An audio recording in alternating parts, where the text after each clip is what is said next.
We'll say hi to him, Richard Lewis, comedian. He's we haven't run out of time? We ran out of time. You know, how old is Richard Lewis? Is he still working? Quick question. How old is he? I just saw a bio in the newspaper. Really? You have a guess?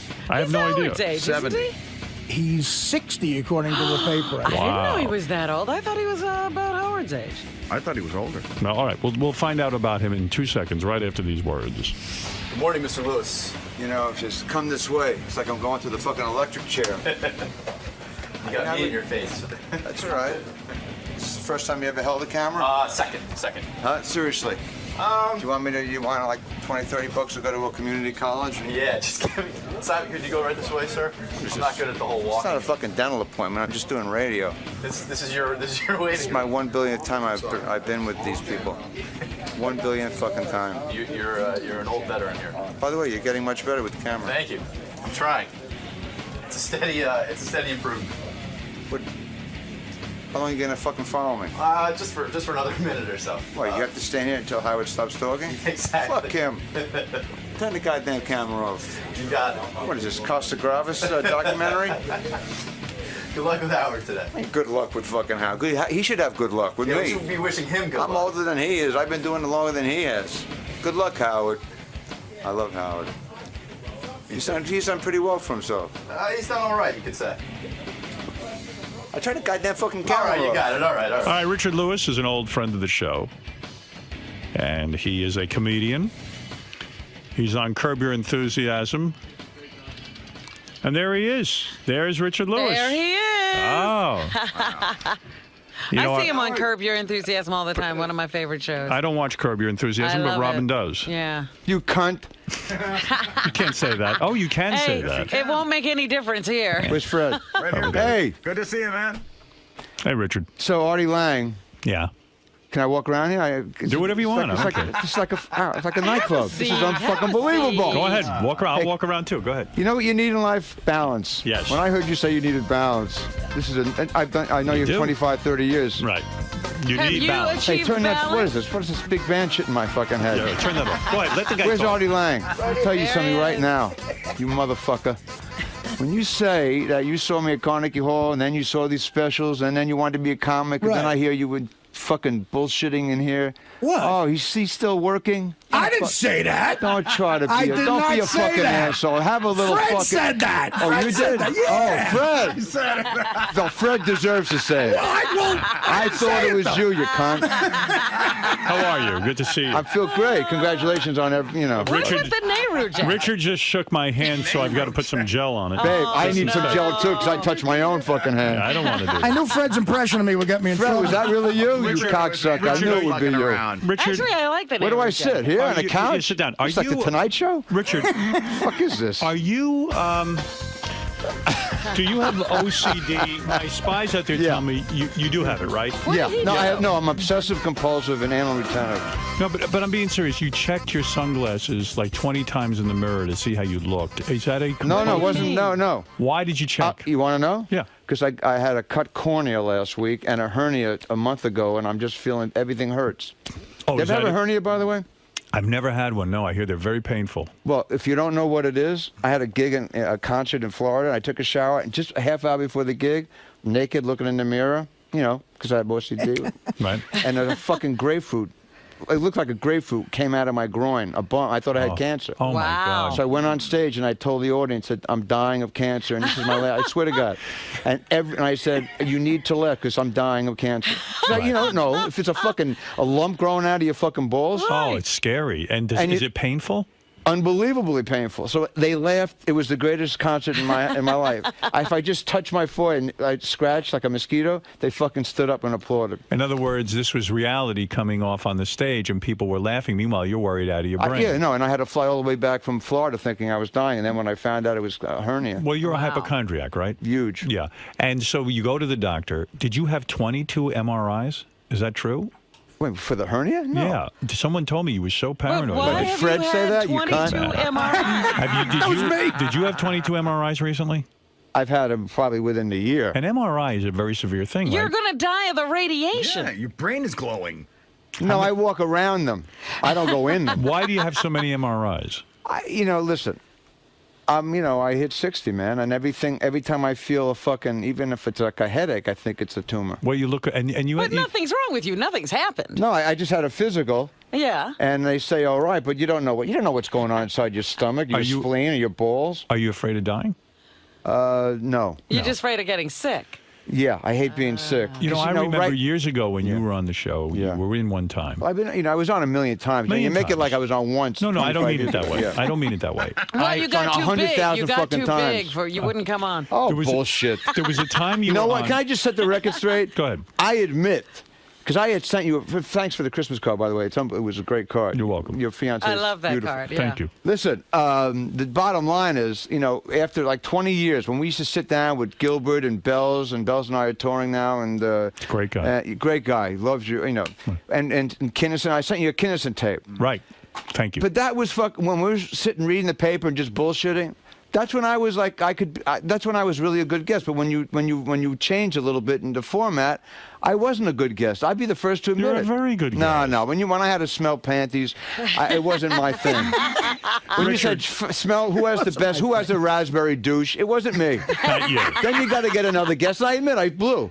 So that's why, you know. No, you don't blow. You're a terrific that guest. wasn't good for me.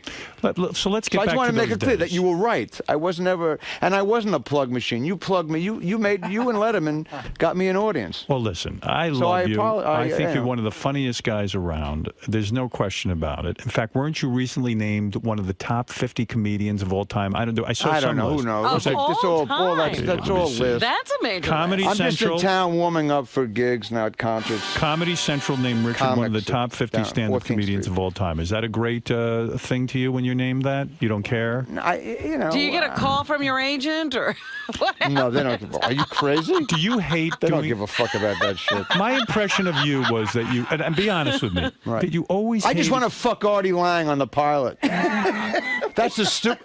Artie, you're kidding, right? What? Is that the show? Who wants to fuck Artie Lang? Yeah, it is. All right, good luck with it. I'm sure it's going to have a long run. You're lucky to get a fucking chimp to want to fuck you. Wow. Richard, well, I'm his biggest fan. I know. Richard, You're not my biggest fan, you fucking liar. How do you tolerate this guy? You know a guy bigger than me? You're such a bullshitter. Look, you're a star now, but don't bullshit so much. I'm a star. He can smell bullshit. Rob and him can smell has Artie bullshit a Lang mile gotten away. carried away with himself? Is that the problem? Carried away with himself? Yeah. He's beyond carried away. Really? Is that the word in the comedy industry? Huge. Huge. I had the first conversation with this guy that lasted more than 10 seconds outside. It was more than 10 seconds, and you carried away with yourself, and you're an egomaniac. I quoted jokes of his from 20 years ago that I liked, and now he's giving me this shit. And then you're blaming Fred for reaming me. It was you. Fred did it. Bullshit. Answer a question for me. And I want Who you wants to fuck Artie Lang? I want Are you out of your mind. I want you to be honest with me. Sure, I always. You know honest who's with not you. in that is my girlfriend. I always got the impression with your career Right. that you really hated doing stand-up comedy. Love it more than anything. Now, Yeah, now. not then. I'm talking about you. When I was an active drunk, I was frenzied. Are we back again with the active drunk? Now you Oh yeah, I remember that. 14 years ago, you wanted to pour champagne in my ass so I would drink. No, you know you're a funny guy. You know Richard. I appreciate Richard that. wrote And a you're book. a hell of a nice guy. No, Richard wrote a book. It's coming out again. Yeah. What do you mean again? I did more writing about it. After 14 years, I look back on it. You're I know Artie reissuing- can really relate to this. Now, how bad a drunk were you? No, wait a second. Before you get to that, you're Let's not reissuing. go there anymore. We're going to go there, but you're reissuing. You're reissuing a book that you wrote already. No, it's a reissue because I did more He writing. wrote a forward, you know. You wrote a forward. I did more than that. What did you do? Huh? What do you mean you did more than that? I He wrote balanced a it on my forward and an nose. epilogue. You balanced the book on your nose. Right. No, I reflected on after 14 years without drugs and alcohol. What Okay. drugs were you on? Every drug except heroin. Oh, stop it, Now the Richard. story is changing. Is this in the original book? You said you used to sip champagne. And Sip he had a champagne problem. I had You a had funnel champagne. in my ass. You had a champagne problem. No, you said that. You were very did. funny. No, You did. I drank everything. No, I no, was hold it. Let me tell you what I read in your book. You became very concerned about your All life. right, look at the look in your fucking. I wish. Oh, it's on TV too. Look at the fucking. I love your eyes, man. You lie. You lie so I'm not great. lying. If I'm lying, you tell me, okay? I'm gonna tell my audience what you wrote in your book. All right, sure. The gist was that you came clean and said that you had a problem with alcohol. Right. The problem with alcohol was you became alarmed. You were drinking some glasses of champagne and you fell asleep at a movie a couple screening. of flutes a night. What was the movie? It's one sentence in a fucking 500 page. What was the movie you fell asleep during? Tom Hanks movie with the baseball team. He was the Everybody manager. fell asleep in that movie. We all have a problem. You were not the only one who fell asleep in that movie, Yeah, by but that's the way. because I had That like was no I reason was to go drunk to though. rehab. All right, but you became concerned you would drink a glass That wasn't the reason I went to read. I was a drunk for 20 years. You even described that you once drank a whole bottle of champagne. Right. All by yourself. Yeah. You're Now, trying to trivialize a drunk's life. Fine, I don't give a shit. no, but I'm saying you really... You just are saying you were no Artie Lang. Now, in the new book... What do you want me to like start boasting about better stuff? No. Hey, crystal meth, is that? But you am never- did crystal Am I on meth? your A list now? But you never spoke about crystal meth in the original book. I didn't. No, you didn't talk about cocaine. I blame the editor. Oh, I did. I bottomed out on crystal meth and coke. You did? Yeah, You it's in never the told fucking me book. that. You don't. You only read the index. You to told see me if your name is in champagne it. you had a problem Crystal meth? We never heard that. with. Where'd you grow up in the South? Oh wait, did I say crystal meth? Oh wait a minute. I got. There's other problems getting older until your fucking brain goes. Did you What's ever... that coke? What's the other? It's not coke. It's the Speed? You mean like No, not speed. Heroin? What? No, not heroin. crack? No, crystal meth. Crystal meth you did. No, wow. it wasn't crystal meth. What was it? Freebasing, you Do you mean? know He what- was, what were you? It's like it's Sniffing coke. glue? No, it's coke, but it's a little. It's cut. Crack. No. What did you do? What did you Tell do? everyone what you did. Freebase? No, I didn't have a free based. It was any kind of liquor, and the champagne only at bar mitzvahs and weddings. But what's that? What what's liquor? That, what's You that, what is can't that even stuff? what No, stuff? you snort it. It's not. It's Amyl nitrate for your no, it's asshole to cocaine. get It's loose? like cocaine. I can't think of the name. I'm blanking. Oxycodone? No. That's only. sounds exactly I like get cocaine. Oxycontin's only About for when you get your teeth poppers? cleaned. Whippets?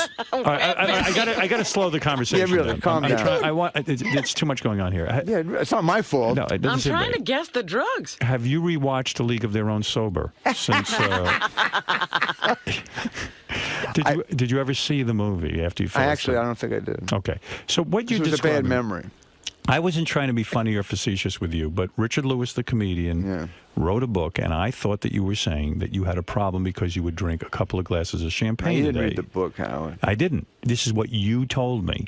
What's Well, the we name of that couldn't drug? I take it can't think of that seriously. drug. Artie, what's that drug you do? It's like Coke, but it's not. You I know. Well, it's It's a step up from Coke. it is. What is it? Well, I'm trying to think of Called what. crack. No, Not I crack, never because did you crack. smoke crack. No, you I snort snorted this. You it, yeah. said. I Are snorted you it. saying methamphetamine? Yeah, but it's. I can't think of the name of it. You I mean don't you know, were I'm a blanking drug on it. addict and you don't know what you did? What? I was a could it drug have addict, been? yeah. Now I you're abused painting. prescription drugs, too. All right, you're painting. What's the difference? It's 14 years Adderall? ago. Huh? Adderall? No. All right. Isn't that a snake? You're painting a different picture now I am. of your addiction. You didn't read the whole book. No, I wrote about all the drugs. We went by what you said. You Yeah. told us it was a champagne problem. Yeah, and I thought No, that was you- girly. I know you did. I did. I was You like, have 5 bottles of champagne for the Today Show. It's a problem. you had 5 bottles of champagne before. Many the days. The problem is you have to pee every minute. You have a problem with You're peeing, by the telling way? me you went on the Today Show. No, watching it at home, I would drink. 5 I would drink bottles. all day long some days. Not every day, but when I wanted to get hammered, I drink all day long. Wow. And then what would happen? You would call Maria Melito? Who's Maria Melito? Maria Melito? The disc jockey? Yeah, he she used did to this- call her on the phone, He on the did? radio. You know, you guys have all this cause and effect shit. You know, I wasn't doing it all the time. I just, when I got hammered, I couldn't stop. All right. But so I knew when not to drink until then I quit stand-up for 3 years because I knew I'd blow my career, so I said, fuck it. So, okay. So this is a serious addiction. I didn't realize it was that serious. Yeah. You kind of painted a trivial addiction I did, in really? the past. Yeah, you really Well, did. reread the book. It's coming out. All right. So the book is coming out, and you've written a new forward for it. And afterwards. Was then this during afterward. the time that you used to do your writing in the Four Seasons restaurant? I or the drank bar? whenever I wanted to drink, but that was, you know, sometimes you can come up with, like when they say rock guys come up with a great lick. But I know enough. We all know enough rock guys if they have a drug problem, that they can come up with the same licks, if not better, if they're not fucking Right. loaded. That's all. And now you I don't preach. I don't give a shit. My life. I should be dead. Now I'm not. I'm here with you. That's all. I can't Big believe fucking this. Deal. I You thought- hit it very well, I guess, is what we're saying, because we never really knew you were Well, I that wasn't always messed drunk when up. I did your show. I did your Yeah. show a million times. But you were always one of these guys. Took care of himself. You were in the gym working You were out. punctual. You were responsible. responsible. No, you were a good drug Yeah, addict. when I had days off, I was a good drug. Now you were always a bachelor. You were very anti-marriage. You never, you were a playboy in a sense. Well, probably. Right. And now I hear you're married. I didn't You even got know. married? I got married about 3 years ago. Yeah, Wow. I met a woman about 10 years ago, and I said, "This is it, man. It's either now or never." So I have no children. Right. I didn't want to have any children. All I wanted to do was make people laugh, and Would you be a horrible father? I'd be the worst father of all time. You're Why? still not having children. Because No, it's now. I met my wife when she was like 42, and now it's too dangerous. A turkey will come out or some shit. you think your wife would give birth to a turkey? Well, after 49, 50, 51, then it's too late. Right. Sal, why are you interrupting me? I'm trying to interview somebody. I apologize, Howard. Really? I remember, because I just want to confirm what you said. I remember clear as day when you interviewed him about the champagne addiction. Yes. Back then, he didn't deny it. He didn't talk about drugs or hard Right. liquor. Yeah. Well, that's my point. So I think, personally, adding pages to the book and everything else, I think this is some gibberish. I think this is a bunch of bullshit. He's trying to come off as an edgier guy because he would have admitted it back He then. said that if we read the whole book, we would have seen that. No, But but why are what- you interrupting me? Because Get out of here. Get him out the of fuck here. I'm getting Richard. really anxious. Yeah, I'm getting That's how a lot of people get around. Lou was telling me he was doing the research. Do you know how many pages have been added to the book? How many? 4.5. 4.5 pages. Wow. Yeah, 4.5 pages of bullshit. That's what he should. That's my point. I mean, this guy's trying to come off. I like Richard Lewis, but he's trying to come off edgy You do? because if you, Doesn't sound that way, you fucking idiot. I love you on Curb. And that's about it. But the thing is, no, Get out another of here. thing. Can No, you the leave? point. Get him Can out you of here. leave? Get him out of here. Please leave. Okay. I'm So asking how you. is that to talk to a You're guest? coming in my guest. You're He still insulting No, I me. doesn't love the guy. understand. I'm trying to say. I don't want And your then you fucking just love. insult him. He doesn't want your love. The point that I'm trying to make, Howard, please, for a second. No. Is, I heard Please it. leave. I'm trying to be edgier. I wasn't a member of Kiss or Motley Crue. Is that what you want me to say? Who sent you in What the here? fuck is this guy? A messenger from hell? Who is it? It's exactly what he is. Really? All right. But those 4.5 pages must be dynamite. No. It's a reissue. I wrote it after it. That's it. I'm not making anything up. But the drug thing was all in the book. Okay. Okay. All right. Everyone And I calm down. bottomed on cocaine. For 4 days, I holed up. I lost about 15 pounds. And I went to the ER, and I almost died. And you went to a rehab. Yeah, but I bolted from the rehab. You bolted. Yeah. Well, so And how now did you- you kick the drugs? On your own? Yeah, I bolted because I was Because too embarrassed. I you're a was ashamed. sensible guy. No, people said there's Richard Lewis. I was embarrassed. You were. Why were you embarrassed? Well, you have a lot of shame when hey, there's that Richard Lewis. He's a drug addict. I just couldn't take You it. were ashamed of that. Yeah. So when you had to stand up, you'd say, "Hi, I'm Richard Lewis. I'm a." I'm a recovering drug addict, alcoholic. Wow. But now you go around, you do help other people, right? Yeah. You do. What do? You lecture at rehab centers and Lecture? things? No, I just call people. I meet people with drugs. You're a drug sponsor. addicts. You're an AA guy, and you sponsor There's a people. lot of different ways I do. You it. help people. Why not? All right. I'm not I'd putting like to help Artie, but he's I hope he's on a lost cause. Right. So you think Who's he's a this guy? guy? Who's Marley's ghost son who just fucking walked in here with the chain? I'd say the truth, I it's like- knew. That I really knew, fucking That's gonna aggravated the bum shit you out of me. out, This right? guy. I know. Get it out. I'm here to see you guys. Now, all That's of a Sal, sudden, the stockbroker. I don't give a fuck who he is. I know you for 26 years. I don't need some strange guy to fucking judge me on your show. Absolutely. When I did your show, he was in second grade making fucking blocks. He was. You know what he is, Richard? He's a fan. That's right. No, he sat didn't there- sound no, like no, a no. fan. He used to sit and listen to all Yeah. of us on the That's show fucking together. Jack Ruby's Right. nephew. That's who he was. I'm sorry. I know that can throw you. I know. Well, I don't like people fucking judging me who I I don't know. know. If he knows that me, is aggravating. then I can. Don't you think? Yeah. The If guy's I coming like in the and guy, doing- he can say, "You piece of shit." I go, "Fine, then you're a piece of shit," and we can shake hands and go out. I'm happy you're here. I'm appreciative that you come and do my show. And he walked in and ruined the moment. Let me talk to you Yeah, about we were in the something middle else. of a conversation. Yeah, I'm trying to have a conversation. People walk in here all the time. They interrupt my conversation. I'm trying to have a conversation. You see? Thank You you. see how offended I am? Look how quiet I am. I'm a different man. All right, listen to You me. used to call me a plug machine. You used to plug me. I Sal, never why are you plugged back? Where are you What coming is in this? here for? Will just said you want me here. No, I don't want you. You offended. Apologize to Richard Nah, right he now. doesn't. No. Listen, Apologize. have a good career. I do apologize, and you are a legend on the show. The only. All right, thank you. Goodbye. Good. The only thing. He's going to come in here and open up with a fucking machine gun one day. Right. He's a I'm nut. worried We all about think him. that, actually. He's going through a bad marriage. Is he really? Yeah, that's the problem. See, that's the thing. I waited. I knew I was a fucked up husband. Would have been a fucked up husband. I waited till I was ready. So you are a good husband now? You're in Great you're, fucking you're, husband. Oh, really? You had a lot of beautiful women. I still do. I have a beautiful No, wife. I'm not talking about that. Oh. I'm saying you had a lot of beautiful women in the past. It must have been hard to settle down and finally sort of grow up and say, you know what, this is a good thing. I'm going to stick with this It one all woman. depends. In France, I'd have a million affairs. It's different. It's also, a lot of guys cheat, have hookers, get happy endings. You know what? It's what makes you happy, when you want to wake. I would never cheat on my wife. But do you still look? I mean, do you still sometimes fantasize? I'd Fucking like, A. Yeah, you do. It's hard, right? It's impossible not to. I'm Right. a fucking, You're a man. Yeah. Yeah. But jerking off and fantasizing is not the same. Do you still jerk off? Fucking A. You do. I love it. You know, I haven't jerked off since July. You're kidding me. Get out of here. What is this? What, for Lent? You gave No. it up? We counted it up the other day. I figured it out. This was the other What, do day. you on the save show. up? Is your No. dick I'm doing- harder and you have better cum when you I'm having a good save sex up? life. I'm really happy. Does it really help you sexually if you save up sperm? I think that's a fantasy. I feel like whenever I'm horny, I give it to my woman. That's 7 months. 7 months. We're not I haven't. jerking- Wow. I'm proud. He doesn't even want to have a bachelor party, we determined. Do you realize the last time I didn't jerk off for 7 months was when I was 7 months old? That's right. but They I. let people in Gitmo jerk off. Did you have a? I know. Did you have a bachelor party? No. No. No one can do. Did I you wanted guys- no guests at the wedding, no bachelor Oh, party. so how did you do it? I just went in front of some spiritual cat and got married. I didn't want anyone to know. Was your Really? wife upset that? No, she didn't have want a to. wedding? She was married a long She time. was embarrassed too. She was too hip. She was no. Oh, she embarrassed? Oh my God, You were Robin! both embarrassed to be Launching married. some- No, we didn't missiles want from- anyone to know. I actually did it. I don't know if she's listening. I didn't want any. I wanted to minimize damage control if it didn't work out, because I was a womanizer, and well, it was a consensual woman. I got married at 56 years old. I had a lot of, I fucked a lot. My penis was tired. Right. So I didn't want to. I said, this is it. And I love her, and I just want to make love to my wife, and this is it. But I didn't. If it didn't work out, if she left me, And your wife- for a younger man, I didn't want to have everyone be all over the fucking news. So I tried to sneak in the marriage without anyone knowing. Yeah, very few people know about it. When did you reveal to your wife early on your champagne problem that you can't sip the champagne? Yeah, when do you tell a girl? When did you tell her you can't have Don't champagne? come near me midnight New Year's. Does your wife drink? Is she allowed to drink? She can drink. She can do anything she wants. Right, She's you not a heavy druggie, but No, but when you go to a smoke a re- joint, she can drink. When you go to a restaurant with her, she has drinks, Fucking A, yeah. and you can handle it. We go, wow, You people don't look smoke and go, pot. "Ooh." But I just can't go to parties where people are doing, junk and coke. Then I get nervous. But you And can't. she's not into that. You anyway. can't have a glass of wine with dinner. No, I'm an alcoholic. Okay. And it's not hard to watch her have a glass of wine.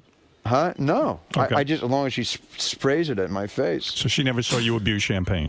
No, she's never saw me. All have right. But did she Champagne know? shit is so. You Did you snort champagne? How did you get into this champagne shit? I read your book. You read one page. You got drunk on champagne. I said I love champagne, but I had bottles of it at a time. At the Listen to me. screening of a boring movie, you passed out. That was one That's a- sentence, you fucking mental case.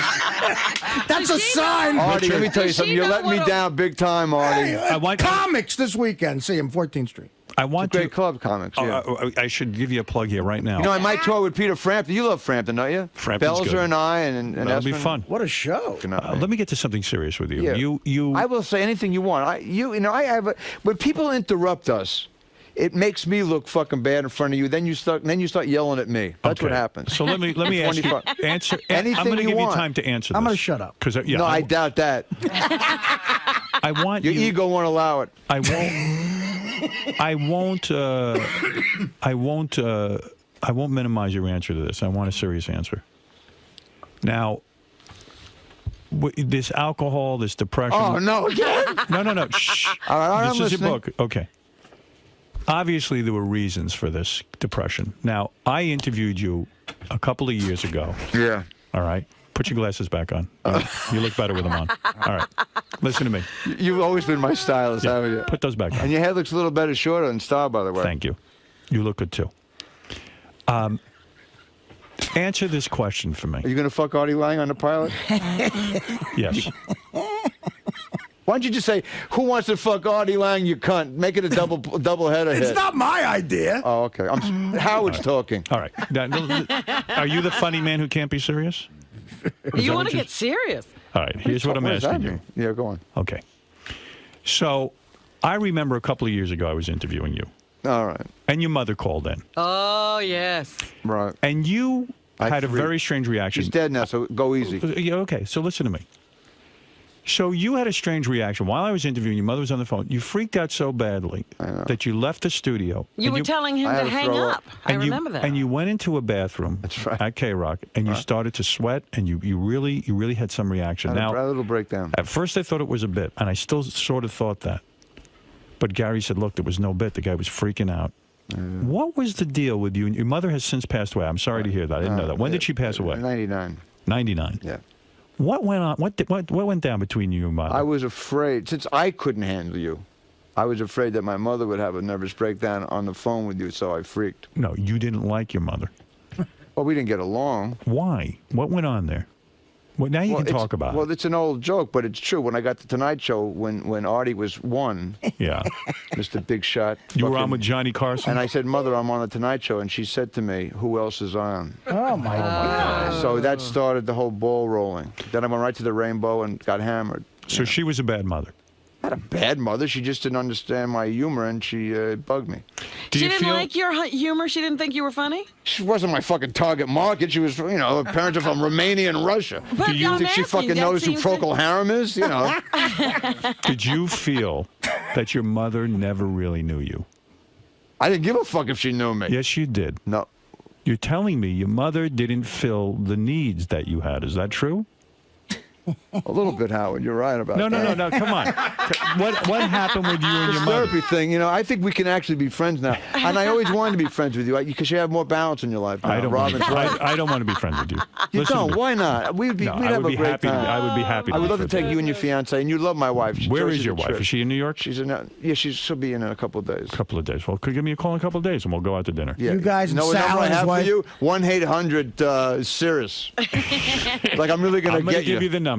Yeah. And After 25 years, I should be able to at least email you and tell you, ask you how you are. 189-asshole. I would give you my email, but the problem is I'm afraid you'll abuse it. You want to repeat that ad lib, Artie? 189-asshole. Oh, that's fun. Can I get the bootleg of that? Well, no, but that's our actual number. I'm not making that up like some hack. So you hated your relationship with your mother. Is that correct? Pretty much. Yeah. Can you describe that to me? I don't understand. She didn't get me, and she didn't understand anything about me. So when you're a baby, I guess I don't know what I don't even know why we're even alive. Right. It's a miracle to me. I'm not a religious guy, but it's a miracle that I'm even here talking to you and hearing Artie's ad libs. To me, that's a fucking miracle. He's afraid you'd abuse the email like champagne. That's funny too.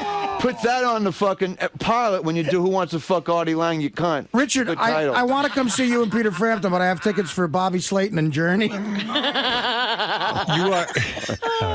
Bobby's very funny. You got this TV show now. It's Curb Your Enthusiasm. Everyone says, you know, it happens to be a cult show all over the world, and you've been ragging on it. You don't get it. He doesn't even see it. He doesn't know anything about it. I watched it once and I didn't like it. No, that's fair enough. And I'm happy you're on it. I know people love They do love Curb the Your show. Enthusiasm. Sal said he loves Curb. Yeah. Now you were camp friends. You went to summer camp with Larry David, right? The creator of Curb Your Enthusiasm. At 12, and then I hated his guts. He hated my guts, and then I met him at the Improv where we started, and we became best friends. At summer camp, you hated each other. Why? We had fist fights. He was a fucking asshole, and I was an asshole. You were both assholes. Yeah. And then later on in life, you became friends when you best became friends. comics. And then one day I looked in his eyes. 13 years later, I said, "You look very familiar, like Roman Polanski kind of time." Right. And I said, and we retraced our childhood, and when we realized we were the same fucking assholes at 12, we freaked out. It was like 1,000,000,000 to 1 shot. He put you on the show, and then he did you the biggest favor in the world. He made your television girlfriend Tia Carrera. Is that correct? Boy, she's something. And the critics were critical of this. They said, why? They said Richard Lewis could never get Tia Carrera in real life. I didn't read that fucking article. Yes, and they said you dreamt that fucking review. No, they said it's unrealistic that Richard Lewis could be with Tia Carrera. Did you know that? You know something? I don't know. That's funny, but I will. When I did show up on the set with Tia, know what she said to me? What? My career's over. I swear to God. I think the Richard Lewis who was on Hiller and Diller, that guy. Do you know Asian Let me tell you American? something. You are on fire tonight, Artie. Yes, You better do some writing. I'm going to read to you from the Salt Lake City What is it called? Who cares about that? Weekly. Salt Lake City Weekly. In what universe? Yeah, they love Jews is in Richard Utah. Lewis dating Tia Carrera? In what In universe? what universe would Richard Lewis be dating? So Tia some Carrere? writer wants to, go out with her, and, Right. and he's jealous. Big Did fucking you deal. make out with her in the show? Unfortunately, no. No. Larry doesn't write love scenes for me. I thought he was doing you such a brotherly favor. Like he says, hey, you want to make out with Tia Carrere? We'll get her to be your girlfriend, and I'll write love Let scenes. me ask you a question. My Yeah. wife says this every time, because I've made out and had affairs on sets before, right? Sure. And she's right. My wife's very hip. She was in the record business her whole life. Okay. She says, don't fucking tell me that when you're kissing and humping and don't give me this camera angle shit. She's right. Yeah, you do get excited. It's unbelievable. Of course you do. It's fucking the great. When I did that show with Jamie Lee Curtis, I prayed for a makeout scene. Did you ever hook up with Jamie Lee Curtis? Did the two of you ever become? Because Chris Guest and I were friends, and I never would go out with You a didn't married break woman. the code, huh? Never break that code, man. You were sexually attracted though to Jamie Lee when you did that TV I'm show. attracted to every beautiful woman. It was a good TV to this show. Day. I loved that 4 show. Years, it was a I good loved run. it. I loved it. Yeah. I do have one more from the Canadian National Post, just because it's so stupid. They really are angry with you. In other news, Carrera has signed up to play Richard Lewis's girlfriend on Curb Your Enthusiasm. Richard Lewis, he's what, 160? Oh, you're kidding me. That's the Canadian National He Post. looks younger than ever. It What's might the be a matter with you? typo. It's just 60. What is everyone attacking Richard for? First of all, I could give a fuck. I have how much. What is that? Can you imagine? I care. After 38 years in the business with 8 billion reviews. Did you make a lot of money in this business? Of course. You did. Yeah. Are you a multimillionaire? I probably. Did you sign a prenup with your wife? No, I don't need to do that. What? Huh? You don't have a prenup? I don't think so. So this You is don't where we get into think trouble. so? This is where we get into trouble. This is when you start digging. You go into the penis, inside my brain, and you No. want to get really personal shit that my lawyers won't allow me to discuss. No, I'm really curious. Did you and your wife sit down At and this say, point in my, if I would have gotten married at 30 and 40, absolutely I would have. You're saying at this point... I'm so in love with my wife. I actually go on stage. Like this weekend, I'll go on stage because I know I'm going to make her life better. You know what? I know a guy who's just like you. He said the same thing on the show. He's Paul McCartney. Oh, don't even He say said, that. he said, I'm an older guy. I don't need a prenup. I'm in love. And he told me that. He didn't say that. He said, I believe in the whole thing. Yes. Well, that's that, Sergeant Pepper stuff. I just, at this point in my life, I don't, I love Joyce, even though the name sucks. Joyce, you don't like your wife's name? I say, how can you say blow me, Joyce? You It's not good. can't. She knows it too. She says, call me another name. That's right. And I can't come up with one. It's so great to see you Was here. it a romantic proposal that you gave your wife? The worst. The worst proposal. How did you propose? First of all, I have a fear of intimacy. We've discussed this over a quarter Years, of a century. yeah. I had black CD socks. Oh, these are short socks. I had my father's socks up to past my long knee, like your socks? grandfather used to Yeah. wear. Boxer shorts, not facing her. She was like in bed, naked. Yeah. And I looked out the window on the third floor of my house, and I went, I guess I have to. That was the proposal. You said, I guess I have to. And Because she you knew what looked it at meant. yourself She in the knew mirror. what you were talking yeah, about. and she says, all right, fine.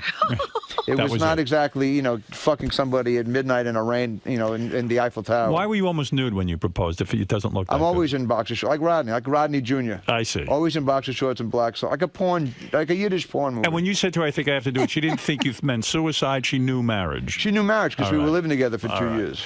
Let's go to Brian. You're on with Richard Oh, here Lewis. comes, here Come comes on, the Brian. attack. Bring the attack dogs on. Like I give a shit anymore. All right, Brian, you're on in Philadelphia. Howard, I think Richard was looking for speedball earlier. No. That's heroin and coke. You know. Hey, I don't know if the this thing dealer is came. beyond It looks like cocaine, and I just snorted. I think you're talking about crystal meth. That's what it was. It is. Crystal It's meth. You meth. couldn't even remember what it was. I can't No, imagine. I was so You wrecked. seem so level-headed to me that you would do crystal meth. That is like an Hey, unbelievable. dig this. This is a true story. You ready? Okay. I went out with a woman, and I had dinner with Rod Stewart and one of his ex-wives, and Ronnie Wood, who's a really good friend of mine. Oh, Okay? name dropper. Ron Wood of the Well, Rolling I had this- Stones. He's a great artist. I Look know him at for you. 20 years. Oh. It's not name Well, drop. now maybe Like, you you can don't know have dinner everybody? with him. Wow. Maybe you can have dinner with him. Huh? You're in I his will book, go. I Ronnie. will go to dinner with you. I didn't realize. Okay, That's we're right. on. See, it's all at with one of the Stones. Now we're on. Bring the Stones. So guess what? So the dinner, we're in L.A. at a restaurant used to call The Dome. It was a great restaurant. Sure. Go ahead. I go there. I make a deal of meet me at the bar with a couple of grams. I go down to the bathroom for 2 hours and never come out. During dinner with Ron Wood. Stewart and his ex-wife, And when Ronnie, Rod Stewart- and his wife, when Ron and, Wood- and their managers at the time. When Ron Wood says, "Hey, this guy's out of control," you know you're in trouble. Yeah, Ron Wood wasn't down there doing Ronnie's all blowy. right. I just read his book. You read his book, you're in it, you know. Ron wasn't a big drug guy? I think you're in love with me, Artie. What do you think of this theory?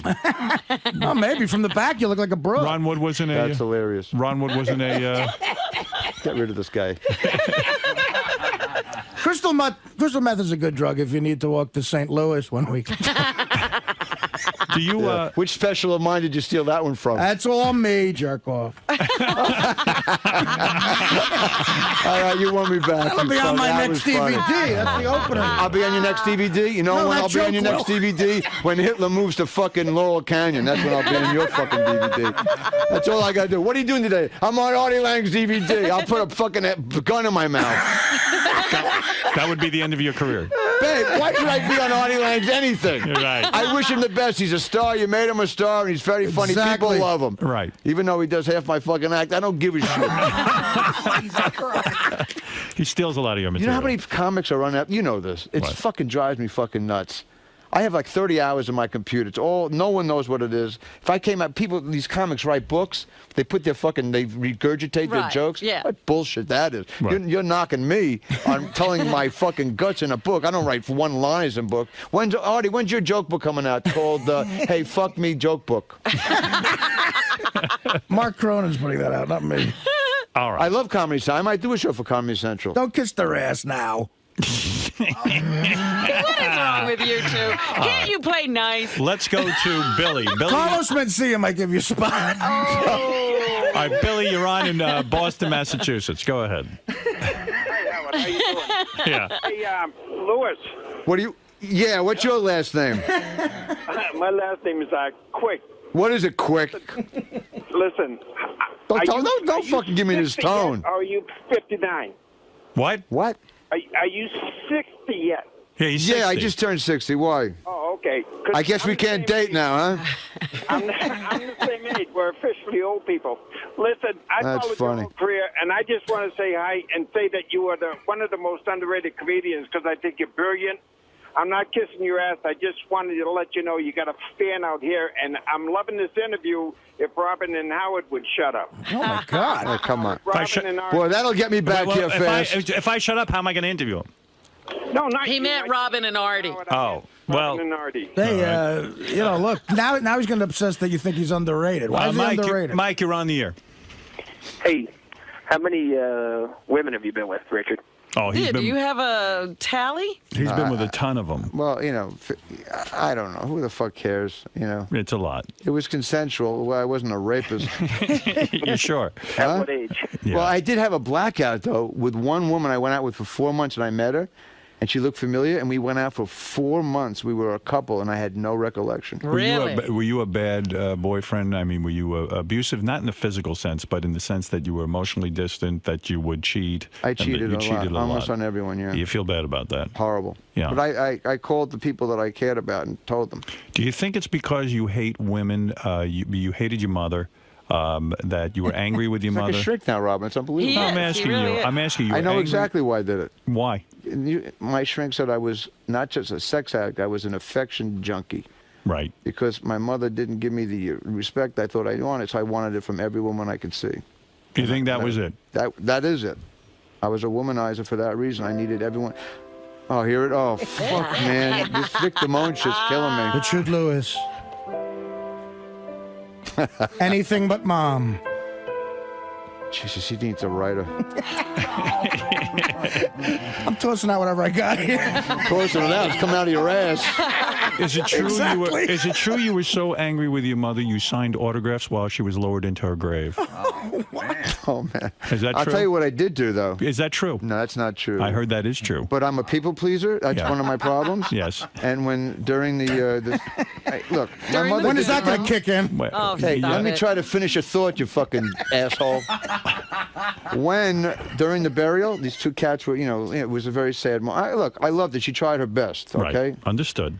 But when they lowered the casket, this is true. This is how sick people pleasing can become for an addict. Right. I went over to the grave diggers and said, you guys really are doing a fantastic.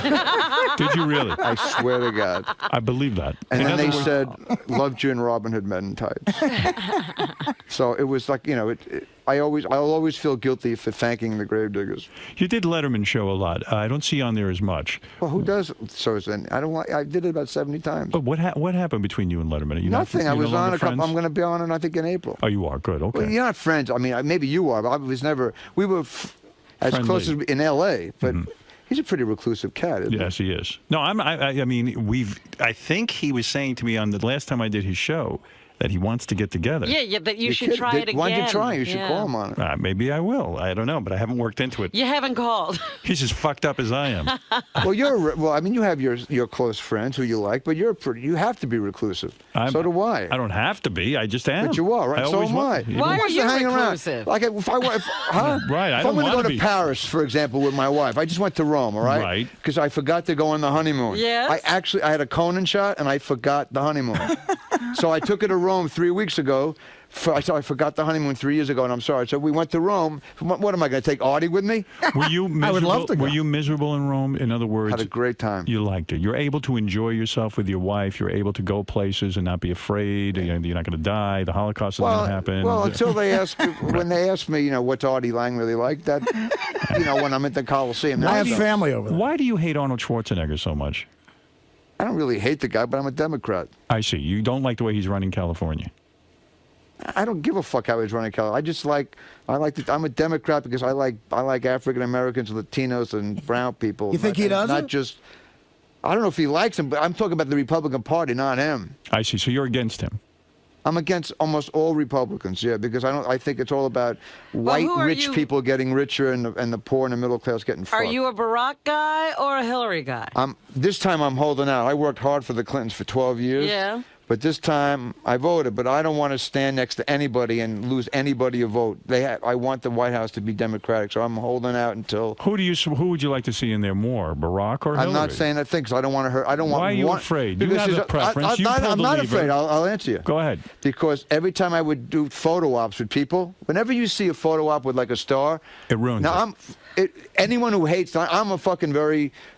Like authentically nutcase, like so people go. But wait I a hate second. that fucking Jew. You could they tell won't me- vote for my person, so I don't want to lose any votes for Obama You or could tell Clinton. me who you are personally No, for. because millions of people hear you. I don't want people to go. Lewis likes him. I'm voting for I her. could tell Lewis likes you- her. I'm voting for him. Really, people are that crazy. People hate you that much that they would. Some do. That's why I like my career. People either love me or hate me. Can I tell you something? Why are you Bob Hope? Are you Bob Hope Stern? No. Of course not. I'm Howard Stern. That's right. So you're your own man. And let me tell you something. Artie I'm- Lang appeals I have to no everybody. problem telling people I'm for Hillary Clinton. There it is. I just said Do it. you think you're losing her votes? I don't know. Well, I don't think about it. That's my theory. I deserve that theory. I'm waiting. I believe she'll be the nominee. Now I'm starting to lose faith that she will be, but that'll If be she it. becomes a nominee, or he does, I will kill myself for them to become president. You want to end the war in Iraq, right? There should never have been a war in Iraq. Right. It's a fucking joke. Are you still addicted to phone sex? Not as much anymore. But you got an because ear I'm married. infection. But what do you- if my wife What do you called mean me, not as much? Yeah. What do you? You're still doing it? I think I did it maybe once or twice. Where do you do it? Do you call a service? No, I don't call a fucking service. Where do you have phone sex? Like an ex-lover maybe, but I don't do it much You're anymore because I have my kidding. wife now. Right, but I once save in a up while- my sperm but once now. does your wife get mad that you'll call an ex-lover every once I in a while? don't though. I mean, I did it a couple early on in our Before the relationship marriage. because I was Right. afraid to commit to one person. So I said, if I don't screw anybody, and by the way, or making out or just jerk me off, I got to get out of here. That's the same thing. What would you That's do? intimate. When you say addicted to phone sex, like what, Well, I used to be. were you very graphic? I'll tell you why. Yeah. Let's say I'm in my house and I have a concert and a tour coming up. When you come in 6 seconds, however long, I never timed it. I'm not like I don't wear a referee shirt when I jerk off. The point is, Right. Go ahead. once you come, you're fucking done. You can work on your material. You can go out and have a fucking risotto. It relieves you. Otherwise, I'm not 70 miles away with some circus clown in high heels, and I got to tell her, listen, I don't really love you. I know we just fucked, but I don't. I'm not putting I don't you like. down. That's I why. understand That's why that. it's such a great thing. All right, so you'd have the phone But it's sex. harder to do it with a voice who you know Right. than just yourself watching, watching the news, eating pizza, jerking off in a hotel room. You feel like a fucking mental case. Are you very liberated during phone sex? In other words, you can say anything to a woman? No, it's totally selfish. I want to come, but I need... But what do you need to hear? Well, at the time when I did it, I wanted to feel connected to a woman because I didn't want to... I had So to, was it sex talk or was she just talking? I was a womanizer, so I gradually said, all right, I'm not going to go over their house Would you use and the word, use them. Would you use the word cunt in this? No, I hate that word. You do. Would you say Would you say I love your pussy? Oh, when I'm fucking? No. No. Oh, when I'm when you're fucking, having phone the sex. phone sex. Yeah, I'm pretty last hanging with Paris. I like dirty words, yeah. You do. So you call up a girl and you say, oh, Well, I wouldn't say this. I don't like that word. Would you, that's stupid. I would giggle over it. That's like a limerick. You would? What would you want? What would you say? I can't imagine you naked on a bed, but sprawled out with a phone. Pretend we're making No, a I put it on speaker. All right, I'm the girl. You ready? Here we go. Pretend. Yeah. Close your eyes. Fuck me, you cunt, you fucker. Oh, my cunt you is pig so... fucker, you pig farmer. Oh, okay. Now I can see why you got turned on. Oh, Last Tango in Paris. Rent the movie. It's fucking There you go. unbelievable. You pig fucker. Well, let What's me tell hotter you than you something. pig fucker? It's Play-Doh. You know, a lot of people don't know this. You know who Richard Lewis banged? This will be... Oh, come on. Anybody a fan of Deborah Winger? Of course. No one knows if I ever met. We went I out do. for a couple of weeks. Well, come on. What were you busy doing? You had sex with her. I don't have any recollections 30 years ago. Hello, Richard. This is Deborah Winger. Want to have phone Do sex with you still call Deborah? Are you on we're champagne? friends. Have you seen her lately? Are you on 2 glasses of champagne right now? I want you. Let me tell you something. It was better fucking on when I did do drugs, on lewds and on booze than Yes. on coke. On coke, my fucking penis turned into a fucking salmon. Ever since I can't find the man who's had 22 MRIs. I love that. I'm trying to get him worked up. You mean you don't do MRIs? You're a fucking germaphobe. No, I don't do the MRIs. He's even You're afraid of those crazy. machines. Those machines are He's dirty. afraid of German. That's right. People are in those. Let's go to AA. AA, real quick. Go ahead. What's going on? Put me down. How's it going? What's going on? Bro, I'm enjoying this interview very much. Welcome back, Richard. You're classic, bro. Richard's the best. Great fucking interview. Thank you very Thank you. much. Okay, let's go to Ken. That was AA. Go ahead, Ken, in Lighthouse Point.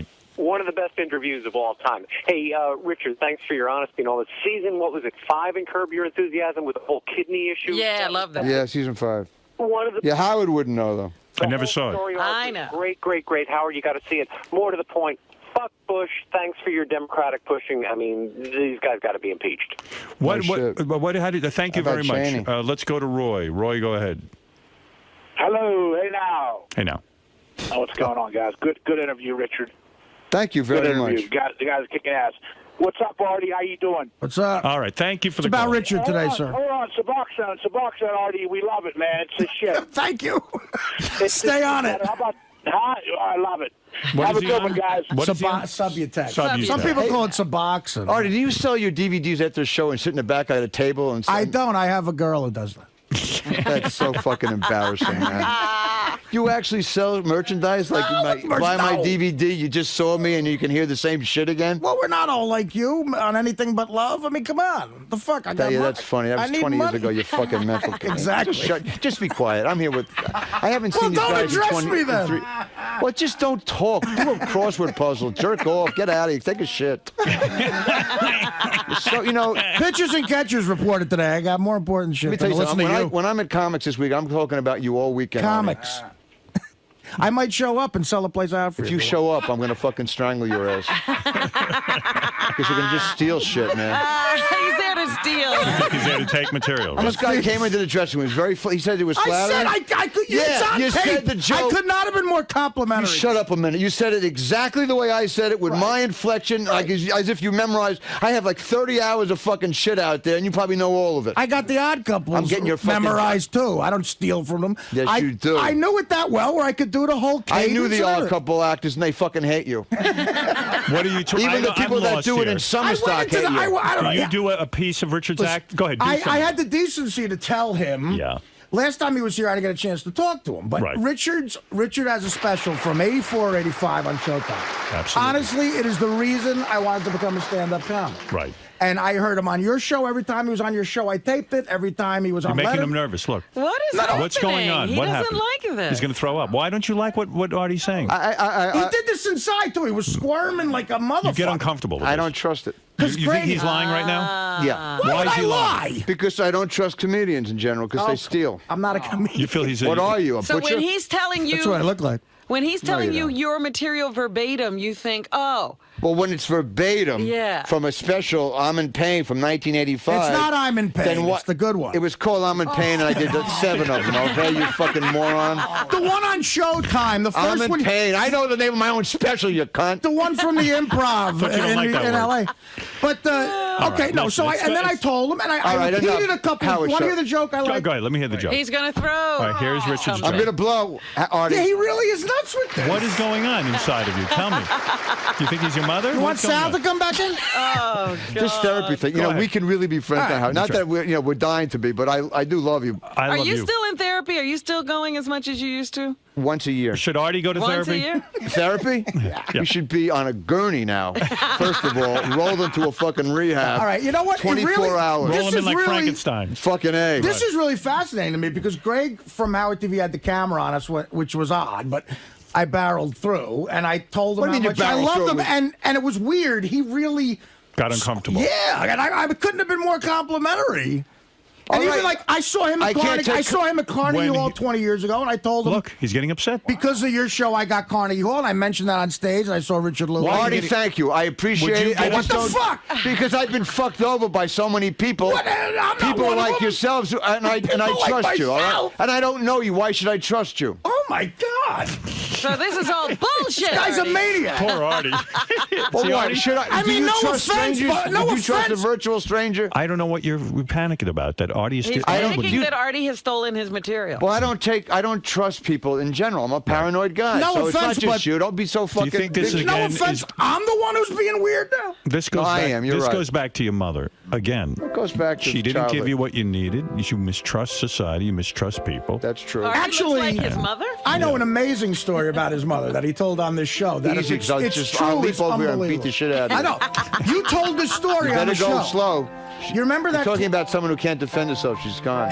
It's going to be. You told this story, and I think it's very Yeah, see, he knows telling. my fucking stories. What's my subconscious like, you prick?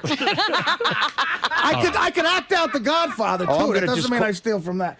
But he was on your That show. was funny. Remember Write the it down. the 5 comedians did that movie, the classic. I forget the name, but See, here's the kind of guy who likes to bring The up camping over movie a with resume Louis at Anderson. 35 All right, years. listen, Yeah. forget it. Howard, Give up. actually, Give up, Howard Artie. was on one of my specials, and he said something that it's a whatever you're movie- going to say, he says, I can't remember. I'm doomed. I did that thing with Belzer and all those guys. We thought it was going to be funny. The movie wasn't that funny. that one. That's the Yeah, movie. the Boy Scout movie. So Howard said on the special, I can't imagine a Boy Scout movie without Richard Lewis. That's a one-liner. His What mother, you're going to say is not his that funny. actual mother did a guest starring thing in the movie. That's true. She did. I tried. She Okay. did do something funny. And there was a scene where, to me, this is telling. It would freak me out if my mom did this. You know, he's nervous. He's doing a film. He's a comic, not doing a lot of films. How long kinda is this nervous. anecdote going to So last? the, 'Cause I'm the guest. the mother is. I haven't seen these people in 3 years, and you're doing my The anecdotes. mother's in a hole or something. He's got to pull her out of a dirt ditch. Right. And he's trying to get into it. And he He's gonna kill pulls himself. the mother out, and she's wearing wardrobe that the movie bought her. Right. So as he's trying to stay in character and get his mother out of the ditch, his mother, while the camera's rolling, whispers to him, "Don't tug too hard. I want to buy this dress from the wardrobe." That's people." funny. And you told that story. It's not in bad light of your mom. I just think I could see how your mom might be a hellish Well, memory. now for you're making Richard sound unfunny. There you go. Well, you know. No. You turned them off. You turned them off. You said. Let me do the one joke. Hey, why don't you tell everybody what I had for breakfast last Thursday, you fucking idiot? No offense, but what I'm saying is not exactly mainstream knowledge. I've watched you a lot. So who's You should- asking for mainstream fucking knowledge? You should tell this story at the Borgata this weekend about Richard Lewis. No, you know what? Don't come see me at the Borgata. Yeah, Go to the close with the Blanche Lewis story in the fucking pond, you idiot. You know what? I'm going to send all my comps over to the comics from the Borgata to sell it out. I play the Borgata all the time too. It's a great place. All right, so they're gonna here's kick the your joke. ass if you I'm kick gonna my say, ass. I'm going to say this joke. Just one. I'm going to. This is a Richard Lewis It's joke. my favorite. He said this on Letterman. Okay, go ahead. All right, and I'm let going him to say. try to do it. Killing me, this fucking guy. Letterman goes, you know, like one of those fake setups. So you go to, I understand you're a big boxing fan. You just went to a boxing match. Yeah, I love boxing, but, you know, they stop the fights way too early now. You know, I don't want to see anybody get hurt, but, I mean, come on, let them fight a little bit. I was at a boxing match last week. A guy gets tapped in the head. The referee goes up to him and says, "Who's Fred Travalina?" I don't know. It's over. That was a joke I did, yeah. Yeah, right. So, and I do that for him. I don't know. If I was I'm a So comic. I hope it works for you at the Borgata this weekend. As a comedian, that would be nice for me. So you to don't hear. like that Artie came up and told an anecdote? I don't take compliments, for That's really what No I'm shit. All right. Well, listen, Artie's taking up all your time. We have to say goodbye. I'm sorry, Richard. You didn't get to tell any story. Right. I'm sorry, Richard. That's all right. God. I got to go prepare for my gigs anyway. I haven't been, because I had the hernia operation, so I got to, You're a little rusty. Let me tell you how good it is to see you. You're funny. You're on top of your game. I see what's going on. I think you're enjoying life a little more now. I love life. seem I love happier. stand-up. You I found a can't good- take compliments well. Artie proved that pretty well. Yeah, I guess. Fred sabotaged me like the old days. I love that. Hey, Artie, The accountant guy came in. He's you know that scared me. Artie, we only have a couple more seconds. Can you do some of the material from Date from Hell? The jokes on By the way, It's great to see you Richard again, man. invented the From Hell thing that everybody stole. It's in the Yale Book of Quotations. I don't believe that. He said he invented the From Hell thing. Like, No, my parents always said from hell. Yeah, You're from just- me. From 30 years ago. It's in the Yale Book of... Oh, who gives a shit? It's great to see you. No, Richard. No, I remember you always said Thanks that. for having me. Are you healthy enough now that when I call you, you will not just hang up, you will be able to say goodbye? I'm a totally different man. My wife changed my life, and it's all... I recall having What do you phone. mean? I recall having phone conversations with you where you would not say goodbye. You would just hang up. The No, phone. I do that because I like to get off on a laugh. That's the reason. But and it's so a you phone just call. hang up. But it's because of being a comic, since I'm 22. All right. That's what it is. It's just a psychological defect. All right. Listen to me. You're doing well. God bless you. This show, Curb Your Enthusiasm, you're on. Everyone loves it. Richard's book, which is really a revealing look into the mind of a comic. And if you read it, there's a lot of drugs in there. If I already have the book, will they sell me just the last 4.5 pages? Richard, is there any chance of that? Okay. Richard's book. Well, why don't you just go to the called store? the reissue, you fucking jerk off. Richard's book, The Other Great Depression, will be reissued on March 17th with a new afterword. And as Artie points out, it's 4.5 pages. You may go to the store and just read the 4.5 pages.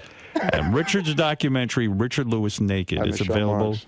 What? Yeah, Michelle Marks is the film. All right, we don't know who that is. Richard Lewis Naked is available at richardlewisnaked.com. I love this I don't guy. get a dime from it. It's just a good film. And you're going to get my phone number, and I want you to give it to Ron Wood and have him call me. and I can- You go out to dinner, you guys, you and your fiance and Yeah, I Ronnie would and like his to be wife. with Ronnie and his I don't wife. need to be there. Yeah, if you don't mind. I'll pimp for Please him. pass my number I'll on to pimp him. for you. I know a lot of people. Please, I'm going to give you my number. I would like it if you'd call me for next week so I can have I'm dinner coming with you. back in April to do the Y with Keith Oberman. to Well, interview April me. I'm booked up, but I will be. Oh man, see, I smell No. it. I smell a fucking rat. I'm talking about this time. I'm available. I'm going to take you and Well, your I'm wife. gigging this I'm going to take you and your wife out to dinner. That's all. I'm offering. You want to get together or not? But I'm only in for a few days. I'm on tour. Well, how many days do we need? I mean, what are you talking about? What do you mean you booked You're up not in gonna- April? I'm here for 10 days in April. April, I'm not here. I can't He's see you in taking off April. the whole month. I'm gone. Get out of here. That's it. I'm leaving town. I'm going to fucking camp out. I'm camping out. I love you. I really love do. you too. Wait, Mine's great. I thought of the better way to tell that story from the movie with Yeah, well, do it in your fucking dreams. No, in April I fast, so I don't eat dinner. You don't need Anyway, to fast. Richard Lewis is the greatest, and you have to see. We're still on, Richard. You can't throw down He's the mic greatest, like and that. he gets uncomfortable when I say that. I mean, my God. Look at that wedding ring.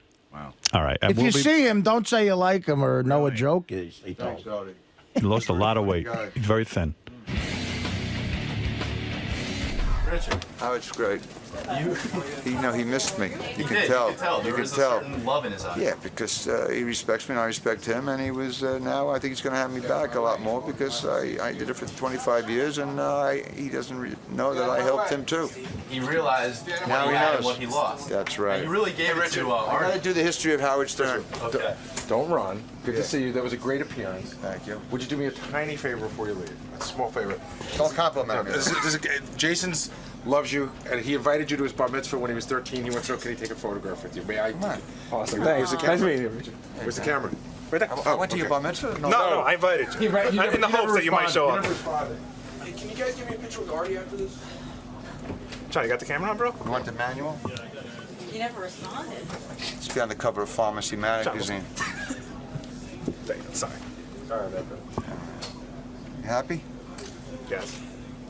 Oh. Thank you very much, dude. Okay. Really appreciate it. Keep dressing like that. Thanks.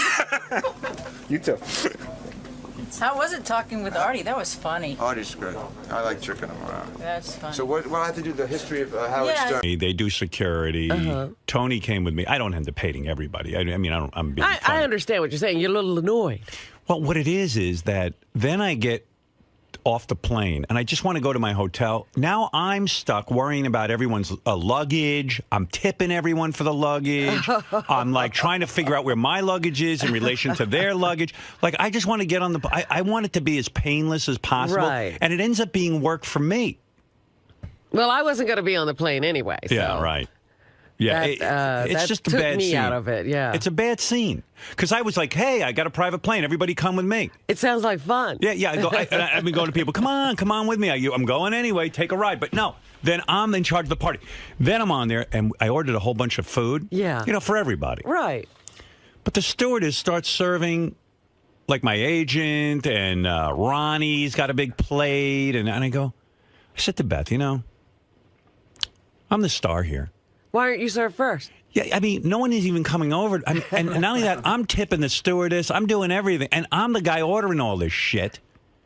I don't want Ronnie's leftovers. You know what I mean? Like I ordered bagel. You should get first pick. I had bagel and lox, and I said, look at Ronnie's plate. I go, there's surely no lox left for me. Right. And I look over and I go, why am I picking through this fucking guy's leftovers?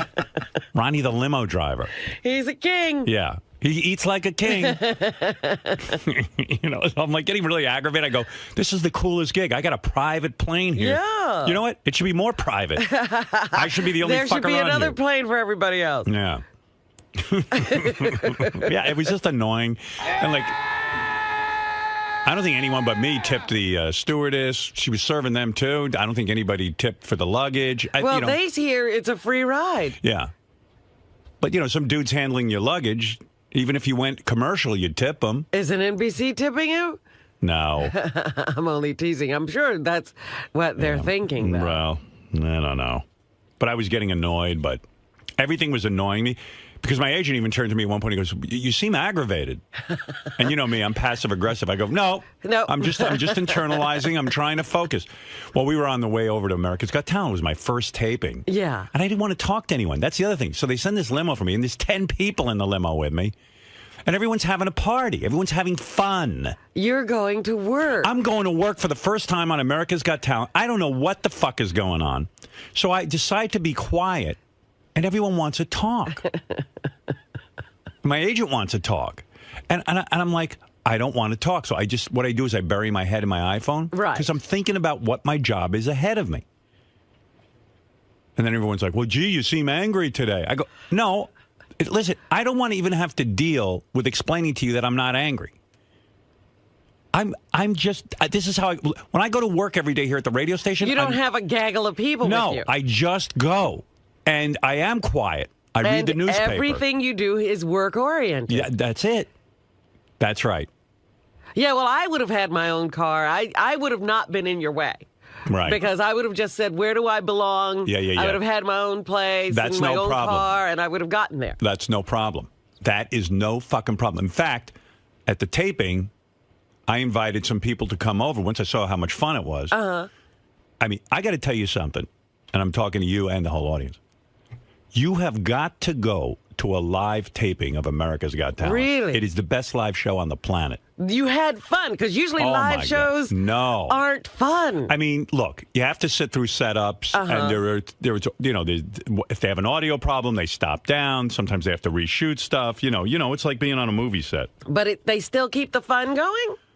It's just great. It is the greatest show on the planet. Wow. I love it. In fact, I stopped watching American Idol, and I got home and I had all these shows taped, The Voice or this and that. Right. And I went, I don't even want these other judges ruining my judging experience. Like, I don't want to be... comparing or seeing what they do? Yeah, or stereotyping myself. Like, okay, I'm the guy who replaced Piers, but I don't want to be Piers. I want to be Howard Stern. Right. I want to invent it my way. Yeah. So, I've stopped now watching those shows. Well, that's good. I think that's good. Yeah. I'm hoping those shows. Well, I like The Voice. I really do like The Voice. I don't hope that one's going away. Yeah, and plus that's on NBC, My Family. Right, but I really do like that show. Right. And that's my family. Your Because family. at the dinner. I didn't know your family was in this building. Oh, yeah? I didn't know that either. There was one day the elevator stopped on a floor. NBC. And it said NBC Universal. Yeah, well, when I was at the judges' dinner, the guy in charge, Paul, he goes, "You're now in part of our family." He's British, you know. Oh, that's your British accent, because I didn't know what country you were doing. Welcome to our family. your impressions are all merging. And I was like, hey, cool. I'm about that. Because the family I got, they don't welcome me all that much. You're in a family that has a difficulty. You're in a what do they call it? A dysfunctional. A dysfunctional I family. have a family I'm suing. I just woke up this morning and I heard this 98-year-old woman, her son wants to evict her. That's the kind of family you're in. That's the family I have. I mean, it's unbelievable. Well, I realize NBC Universal's my main employer, actually. Maine? Well, yeah. I mean, they own Howard TV and they own America's Got Talent. Oh, I didn't realize they owned Howard TV. This is really more of a part-time gig for me, the serious thing. Yeah. They're not really my main employer. I work for you at your part-time job? Yeah. You're part of my part-time job. What is the deal with Nick Cannon, by the way? Wow. Is he going to live? It's so funny. So we're taping, and they've asked me not to give too much away, which I understand because they want the show to be fresh. I want to know, as a viewer, I want to see it on the air. There's one point, man, that we're taping, and there's some contestants up there, and Nick came out. He doesn't come out on stage that much. He's usually backstage doing stuff. Right. So then I go, as soon as he walks out, I'm like, hey, where's Mariah Carey at? Never mind you. And then I'm talking to him, and I go, and there was this horrible contestant. And I said, listen, you're not going to Vegas, but can you give Nick your kidneys? We found a use for you. Yeah, you're useless, but kidneys, that's something else. We want to farm them out. You got some good kidneys. Because you're obviously not doing anything. Because he's really good. In fact, during the actual television show, I said, how bad is that fucking guy from American Idol, Ryan Seacrest? I said, Nick, you're so much better. And he really is.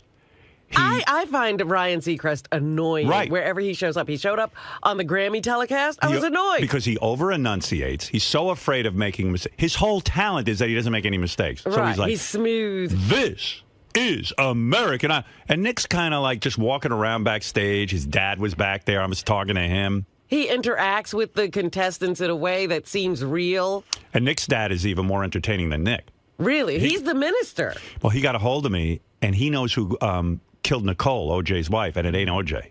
Really? Yeah, he's got a whole fucking rap on. Well, why do we not know this? I'm trying to get to my trailer, and I meet Nick's father, and he pulls me aside and goes into like a half hour. Like I was late. A half hour discourse on who killed Nicole.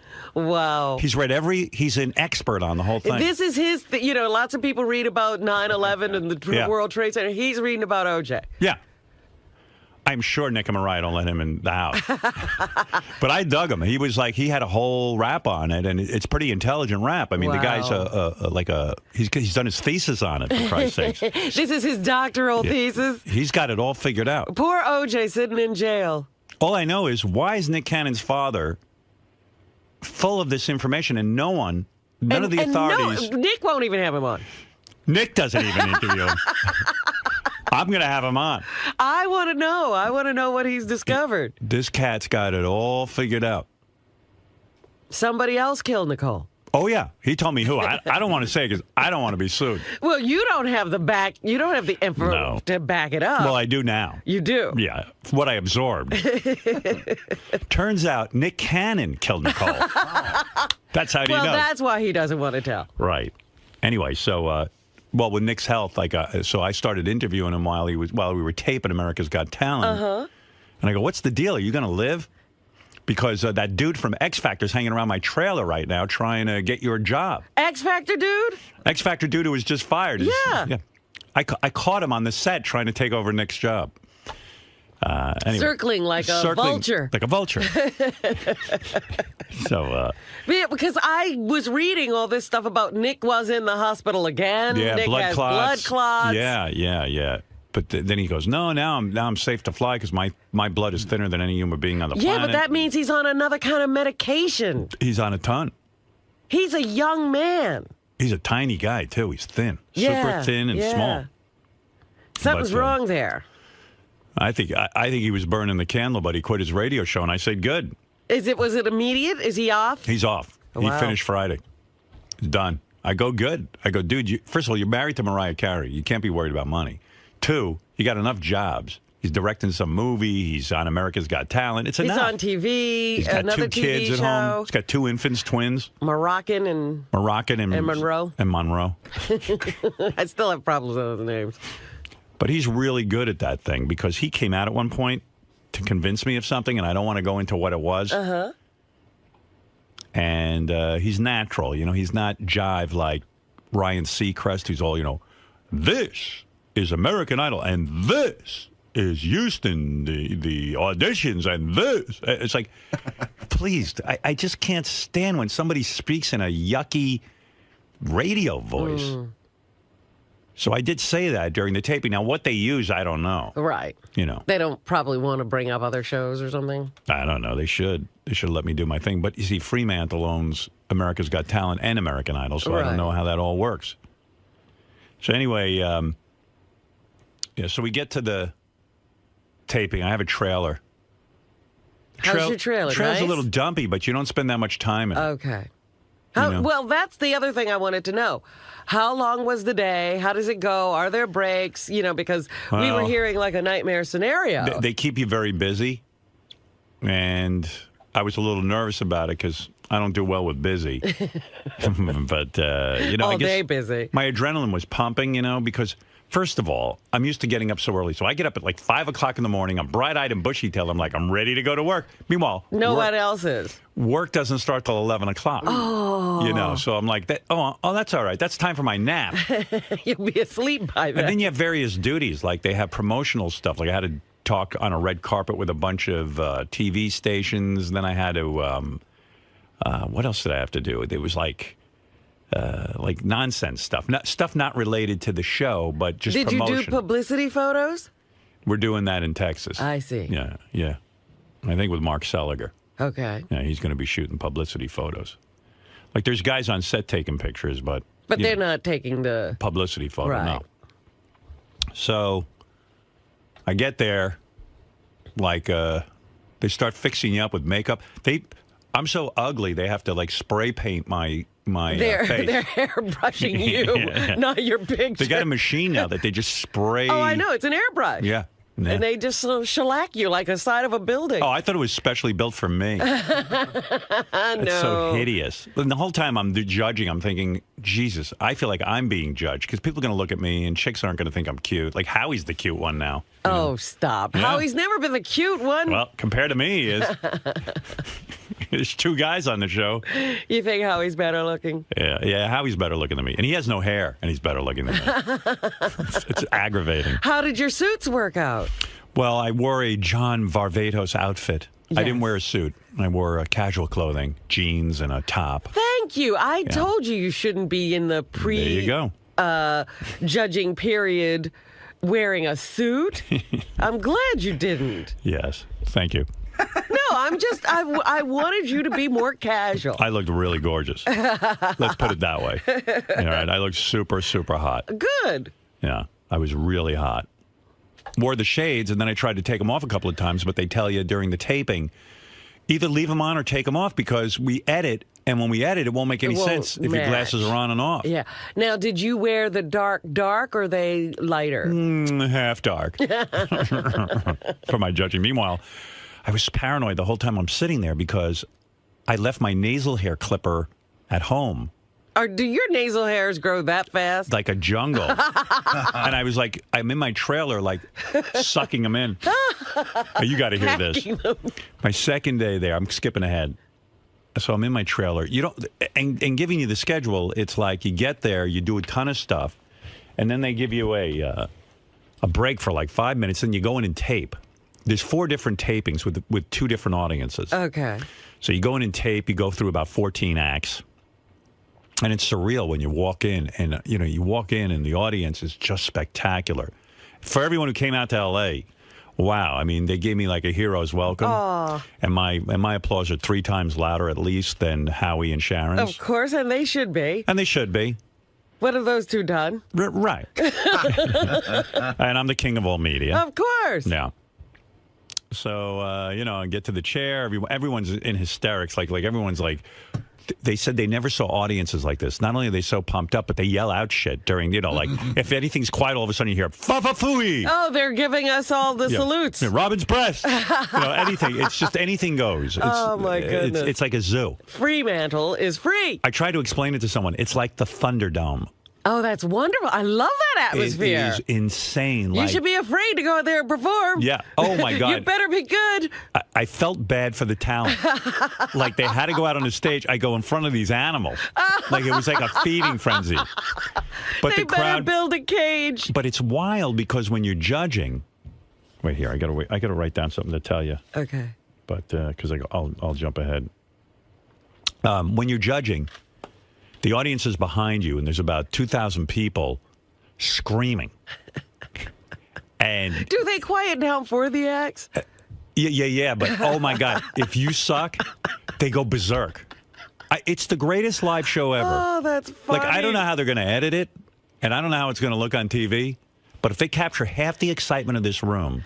It's going to be mind-blowing, huh? It'll blow up your television. And they always say that the audience is the 4th judge. Yeah. And the point is, the audience has gotten so fucking crazy because it's mostly our people. That's wonderful. And they're good judges. This is an element that other shows don't have. But a lot of times I do go against the audience, and then they start booing me, and I turn around and give them a look, and they get in line. Because, they're like, hey. You're talking about the king. I go, hey, assholes, my back is to you. Do you forget who's talking here?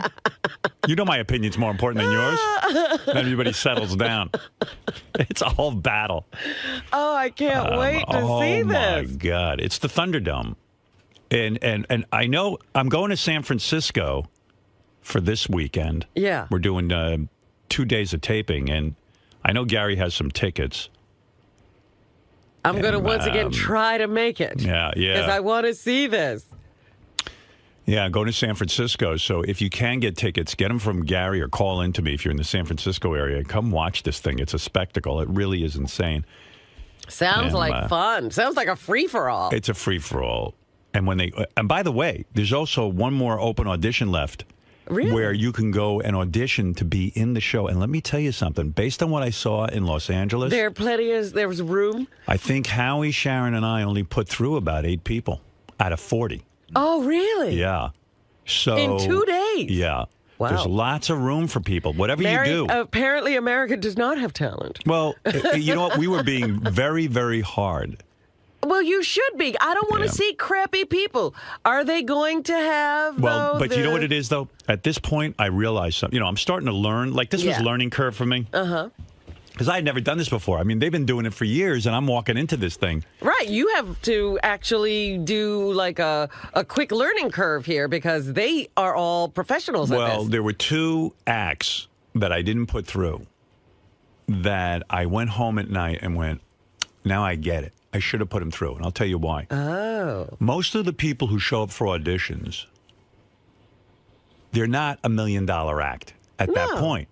And so if you see the germ of an idea, kernel, if you see some talent there, you should put them through with the provision that when they get to Vegas, they're going to really, up until Vegas, they have time to work on this thing. Well, you know what? That's one of the things that Howie would often try to say to peers. Well, Howie's right. And so, but there's got to be a combination. But you got to find the people who have the germ of an idea, There was one guy who blew the place apart. He was great. And he's going to only get better, I think. So you have 7 cities you go to for taping, including New York. When they come to New York, by then it's going to be crazy. Yeah. And we're going to San Francisco this weekend.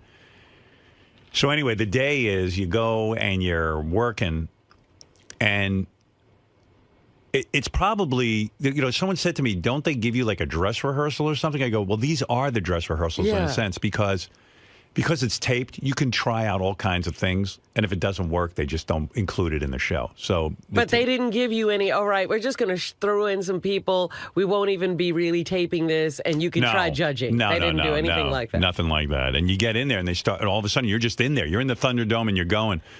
But it was really cool because all the NBC brass came up to me and they go, we love the energy. We love the new judging panel. There's a whole new dynamic, I guess. We got this thing called the Snapple Room where the judges go up and argue about shit. You would love this. And Howie, Sharon, and I go there. And then I now have a $1,000 bet with Sharon on one of the talents. I put him through, and I'm telling yeah, it's a whole fucking crazy. All right. Yeah, it's crazy. It's crazy. There's a lot going on here. Good. I like this. Yeah. I actually might watch this show. Yeah, and I wasn't being like a diva, you know, but I kept saying to them, you got to get my lunch and dinner in the trailer like exactly on time. And the reason for that is I want to give them a good performance. And so you only get about an hour break. So I like to eat and then like lay down and meditate or something. Right. And so I said to them, if I'm sitting around waiting for food, I said, this is the only, I said, I won't be they didn't even have soap in my trailer. Like, if I pee, I don't even have anything to wash my hands with. I wasn't complaining. I just said, you got to get the food there right away because. You are being a diva. Just don't. I'm not. No, you are because you're demanding exactly what you need. That's what a diva does. All right. Well, if you say it that way, then I'm a diva. You know, but I'm like, hey, all I want is just give me a piece of salmon, a little bit like a baked potato. Do they have like a place where they can just cart this over? They have a truck or something? They have some kind of truck, but it was really weird. It was all, and this would drive you crazy. It was all like junk food, like snacks.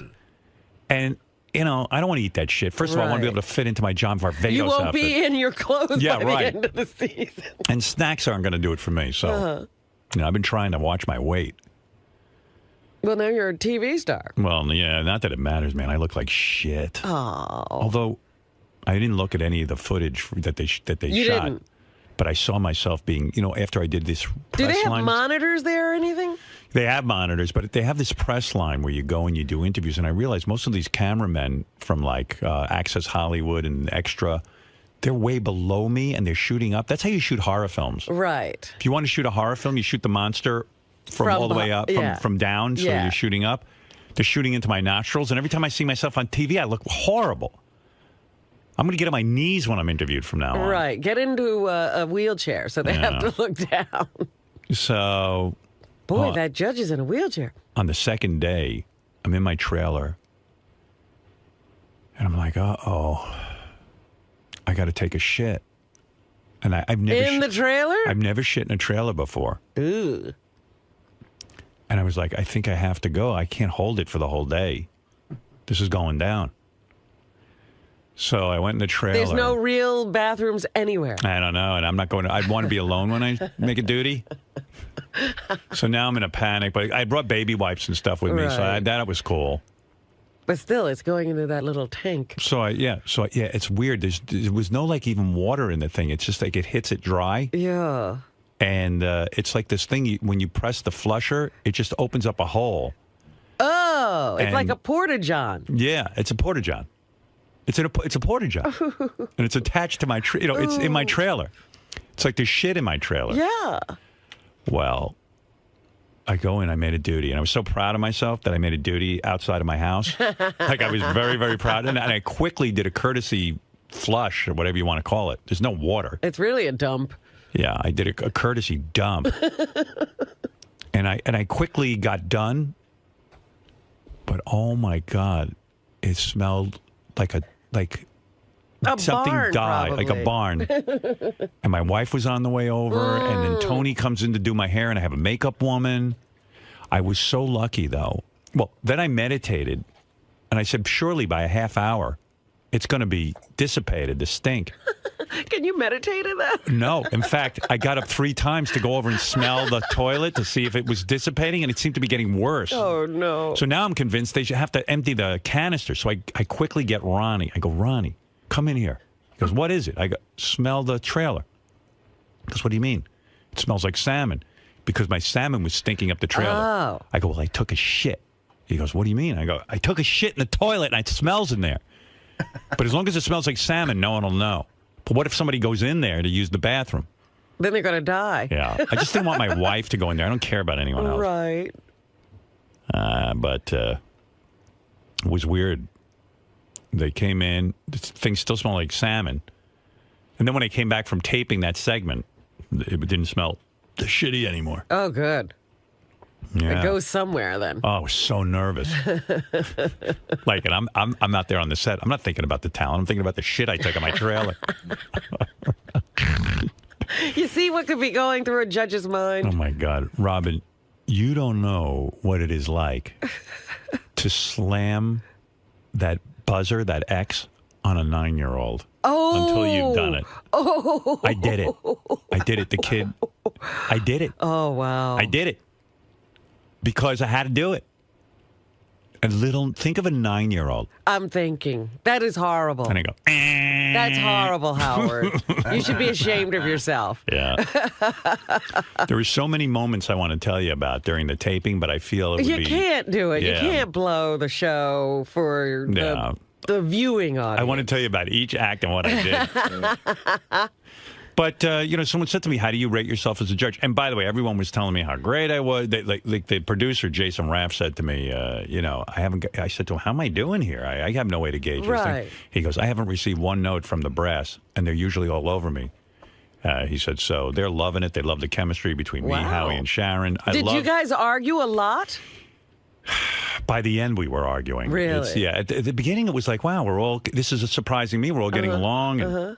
And there were times I was way more compassionate than Howie and Sharon. I think all my rhetoric on the air has brought their level up. Yeah. Like, they're way rougher than I am. I'm like, hey, give these guys a break. They'll show you. Yeah.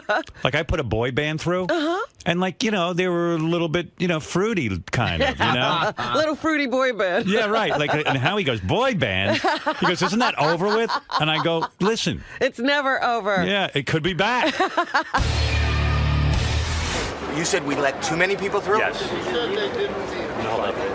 Five? It's not Snapple. I think we felt pressured because the talent was so bad. Like, I put through that boy band. Yeah. And I feel I made a mistake. I feel you did too. I don't. I'm gonna agree with you. Who would pay to see those guys? You know what? And they're nudniks because they don't even have a look. They don't. Here's my thing. Boy band. Here, you said something yesterday that's right. Well, but you're not going to agree with me? I want to hear. But excuse the word boy band. Just think of a band. No.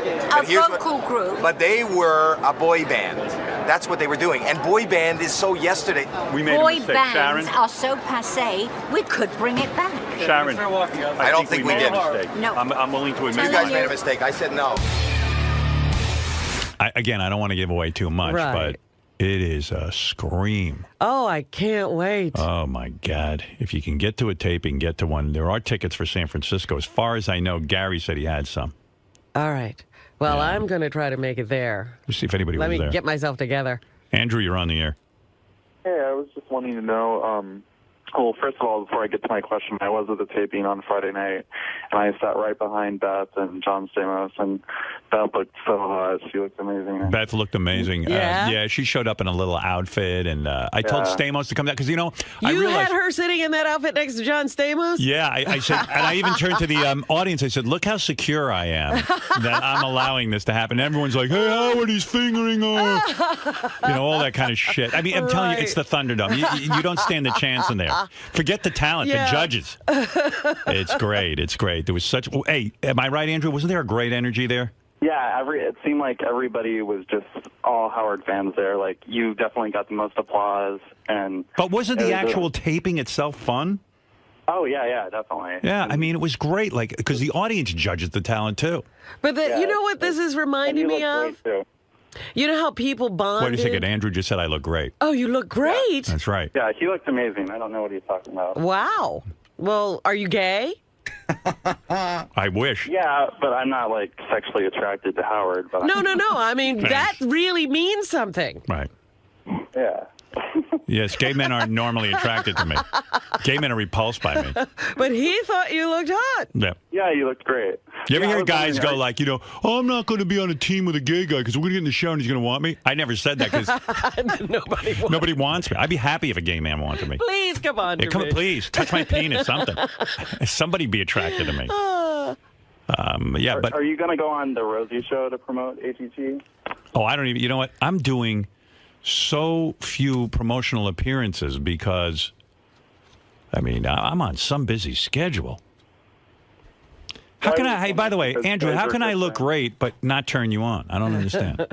No, I mean, I guess. But, yeah, you looked really good, though. Thank you. You're too hard on yourself. I'm trying. But, I mean, it was so much fun. It was just crazy. I'm glad you're enjoying it because it would have been horrible with all of the stuff you have to do if you then didn't like it. Look, I'm not. Here was the thing, too. I felt a little weird and insecure because I had never done this before, and I felt like I was walking into an established setup. It's Sure. weird. It's one thing if it was a startup show and everyone was trying to figure Everybody's it out. in the same boat. Howie and Sharon knew exactly what to expect. I sat down, and the producer goes, and by the way, blah, blah, blah, blah, blah, do this, and blah, blah, blah, blah. And I went, whoa, whoa, whoa, what? What is it? And then they go, you're on. Damn, America's Got Talent. And I'm like, whoa, this is like a little more complicated than I thought. So what were those instructions? Were they look at certain cameras or? Yeah, 2 times they had to stop in the beginning because I was turning my head to look at the judges when they talk, and they go, no, you got to look forward. We're just seeing your hair. Right, you're doing a TV show. You're not really talking to Sharon and Howie. But also there's like more complicated issues like each judge you get assigned certain people. Oh. Like you notice on these shows, like on America's Got Somebody Talent. starts talking first? Yes. Okay. So that would be like my person. Uh-huh. And so I'm conducting the interview. And I'd never done that before. And so there's a certain America's Got Talent rhythm. Right. I'm so used to the Howard Stern show where I get to control the board, I get to control the mics, I get to, all of a sudden. Everything that's going to happen before it happens. Right. But I like this idea that the show wasn't really about me. The show is the thing, and I'm just a part of it. Right. Like here, we're the show. Yeah. There, the show already is successful. They just need a good judge. Mm-hmm. They're not looking for me to come in there and blow the thing up. Right. So, you don't have to come and start performing and being on camera every moment. Right. So you have to be respectful of that. Like when Howie's working, there are times I want to interrupt him, and I don't because Howie's doing his thing, you know, or Nick is doing his, or Sharon's doing a thing. And Sharon looks fabulous. She's terrific on it. I saw her on the talk yesterday, and she says she has a new neck. And what else did she have done? She must have done her eyes because they were sparkling or something. She said she had new breasts, new neck, and something else. Yeah, she's been doing some work. She's so good at it. Everyone knows their role. So when I sat down, I was like, what do I do? Like, okay, now I'm here. All of a sudden, the reality hits you that you've got to fit in, and yet I want to be me. You know, I don't want to be. You want to stand out. I don't want to be Piers. I don't want to be, Simon. I don't want to be L.A. Reid. I want to be uniquely me and feel comfortable doing that. But how are you going to be L.A. Reid? Well, I'll get a purple sweater.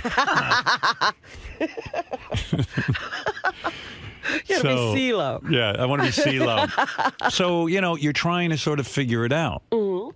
I can't explain it, but there's a certain... So someone said to me, well, how would you evaluate yourself as a judge in the first city? I said I'd give myself a B-. I'm not an A+. Oh, you're not even an A yet. I think by the time I get to San Fran, we're going to see a more comfortable Howard. Because now I know what to expect. Right. By the end, I was rolling. Well, to say that there are no rehearsals because it's a brand, it's an established show, that means you were thrown in. Oh, like weird. Fernando, you're on the air in San Diego. Hey, Howard, how you doing? Hey, now.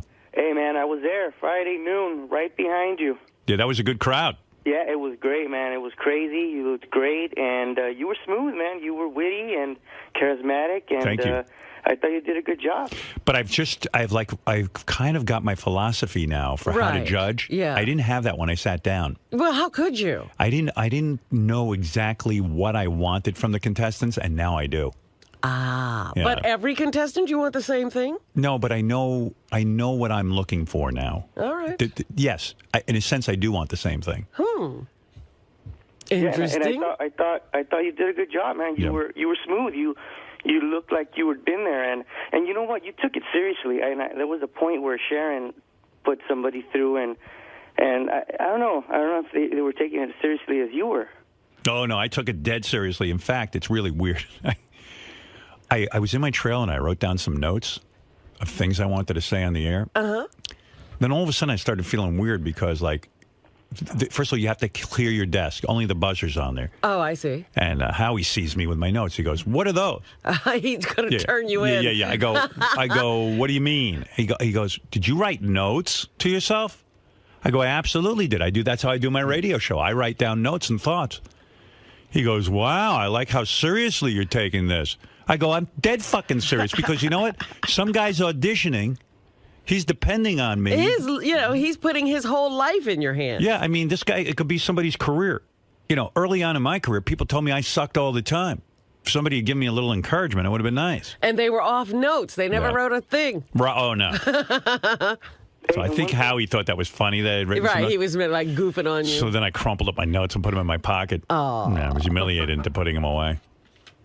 And how come? I thought Ronnie was a shtick, but he's a real asshole. Where'd you see Ronnie? Yeah, Ronnie, and he wouldn't even take a picture with me. No, because you want to know something? That's good. Because, he's working. First of all, I thought they don't allow any cameras into there. No, it was after the taping. We went around back to the alley. He was just standing there. We were there, and I just wanted a quick picture. I'm a loyal fan, me and my friend Omar. You want to know what, Fernando? I mean, Ronnie's actually there working, and if I saw him standing there taking pictures, I'd fire his fucking ass. Yeah. Seriously, because first of all, Ronnie's there at the tapings, and people go berserk. Everyone was asking for you to go, "Where's Robin?" I go, "She's sick. What's wrong with her?" This is in the middle of taping. So everyone was looking for you. And then, I was devastated that I couldn't be there.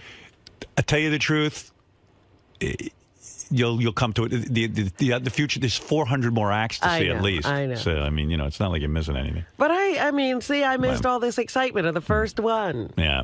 Well. I anticipate it being just as exciting in San Francisco. I'm sorry, what'd you say, Fernando? No, I just wanted to tell you, man, because I'm sure I'll never get a chance to talk to you again, and it was just surreal to see you in person, man, and you were so, you were such a good person, and turned around and fist bumped and said hi to us, and it was surreal, man. 15-year listener, and I've never called in before, never won anything, and you were great, man.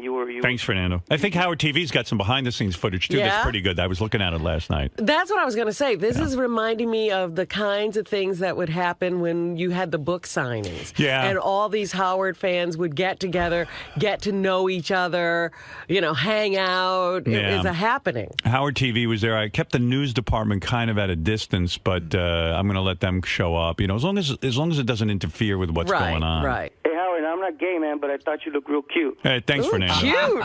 Absolutely. Thank you, Fernando. I had a lot of makeup on, though. It's funny. At one point, my wife showed up, and she goes to give me a hug, and I go, "Don't ruin my makeup." It was maybe the most feminine moment in my life. You really felt that way? You weren't joking? Well, the poor makeup woman had spent an hour trying to pull my face together, and then all of a sudden Beth shows up. I go, "Hey, don't smudge my makeup." And I went, "Oh, my God, what the fuck happened to me?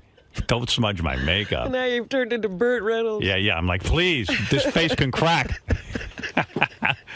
Erica, you're on the air in Los Angeles. Hi, Howard. Oh, my gosh, you did such an amazing job in L.A. You were amazing. It was a lot of fun.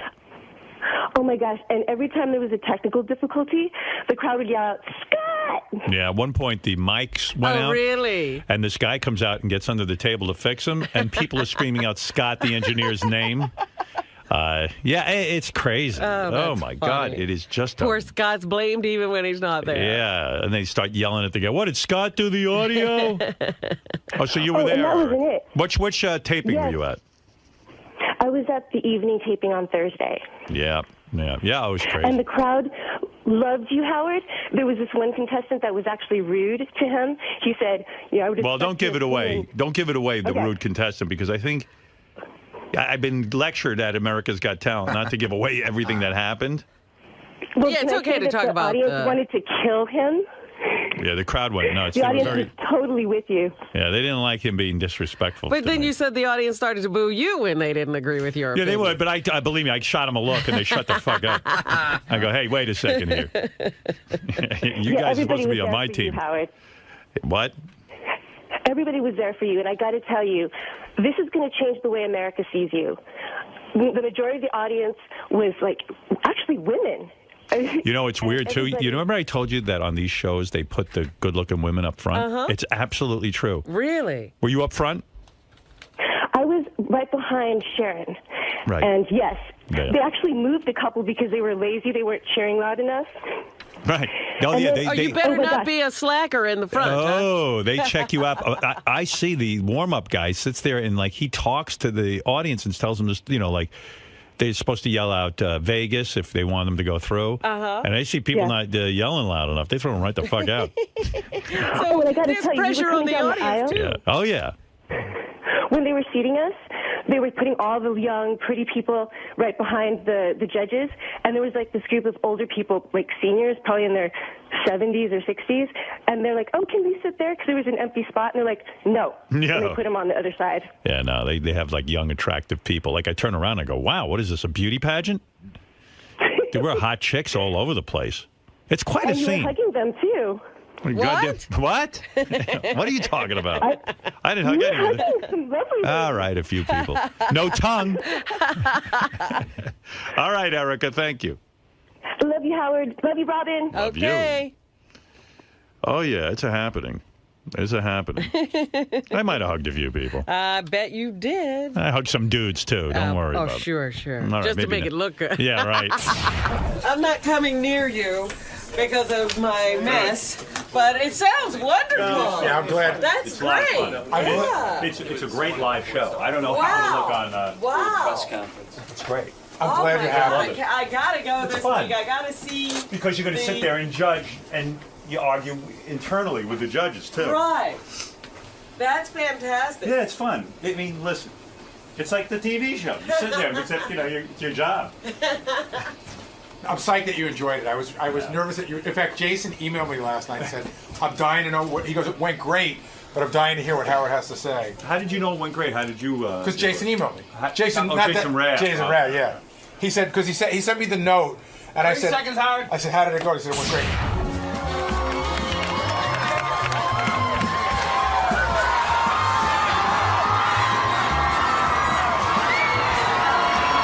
America is here.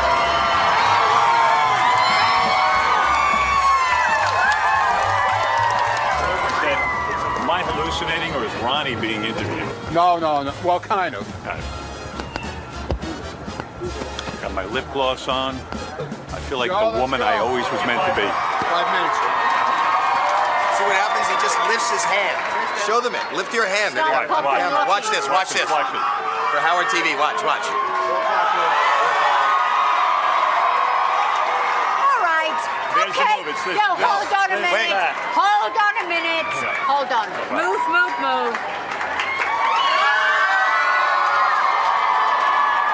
Oh, watch this.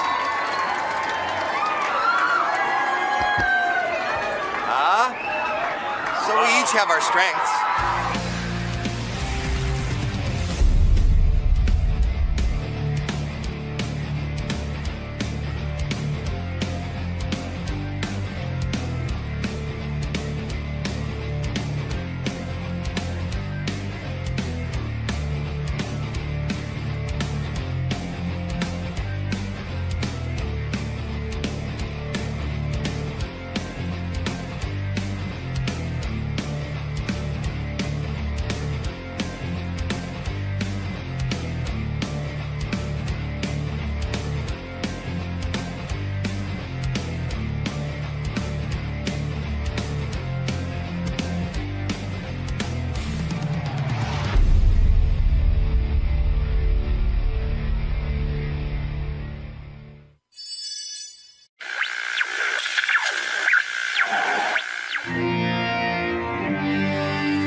Good morning, Mr. Shatner. Good morning. How are you? Good. How about yourself? Oh, feels so good. Not even really. Even at this hour?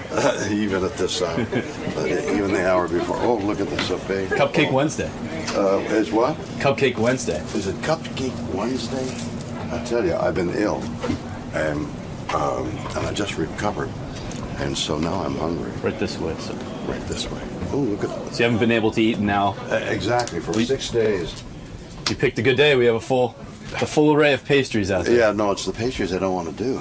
I need a steak medium rare. Do you happen to have a steak medium rare? We could make it happen. For you, Mr. Shatner. Yeah, I'm sure. You've done this show many, many times. Yeah, maybe too many times. The least we could do is get you a nice steak. It's good to see you. Good to see you, too. Thank you. Good morning, Mr. Shatner. Gary. Good to Gary, see you. my wife Elizabeth. Hey, Elizabeth, Gary. Nice to She's see you. so anxious to go on the air. Great. Great. He's going to call for you in a second. I'll bring you guys in. Whenever you want. Give you a set of headphones and a little microphone on the side. Let me. Like, well, how can you call me? And I go, what am I doing? I'm gonna kill you. I'm gonna kill you. So love. People do that. I've never done that. No. With a therapist, but Going through Shatter now, or you want to wait? Yeah, no, we better do it now. He's promoting a one-man show about himself, playing on Broadway right now. He makes fun of George Takei in it.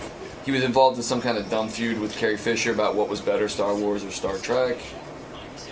Now, what is the feud? I mean, like, what do you mean? Where did they feud? Which is better, Star Trek? No, or I mean, where did they feud? I mean, like, where do you go to? He said that Star Wars or Star Trek was far superior, and then Carrie Fisher put something up on the web where she was interviewed. Basically, people interview these two and they bring it up. They say, oh, William Shatner said this about, Star Wars. What do you think?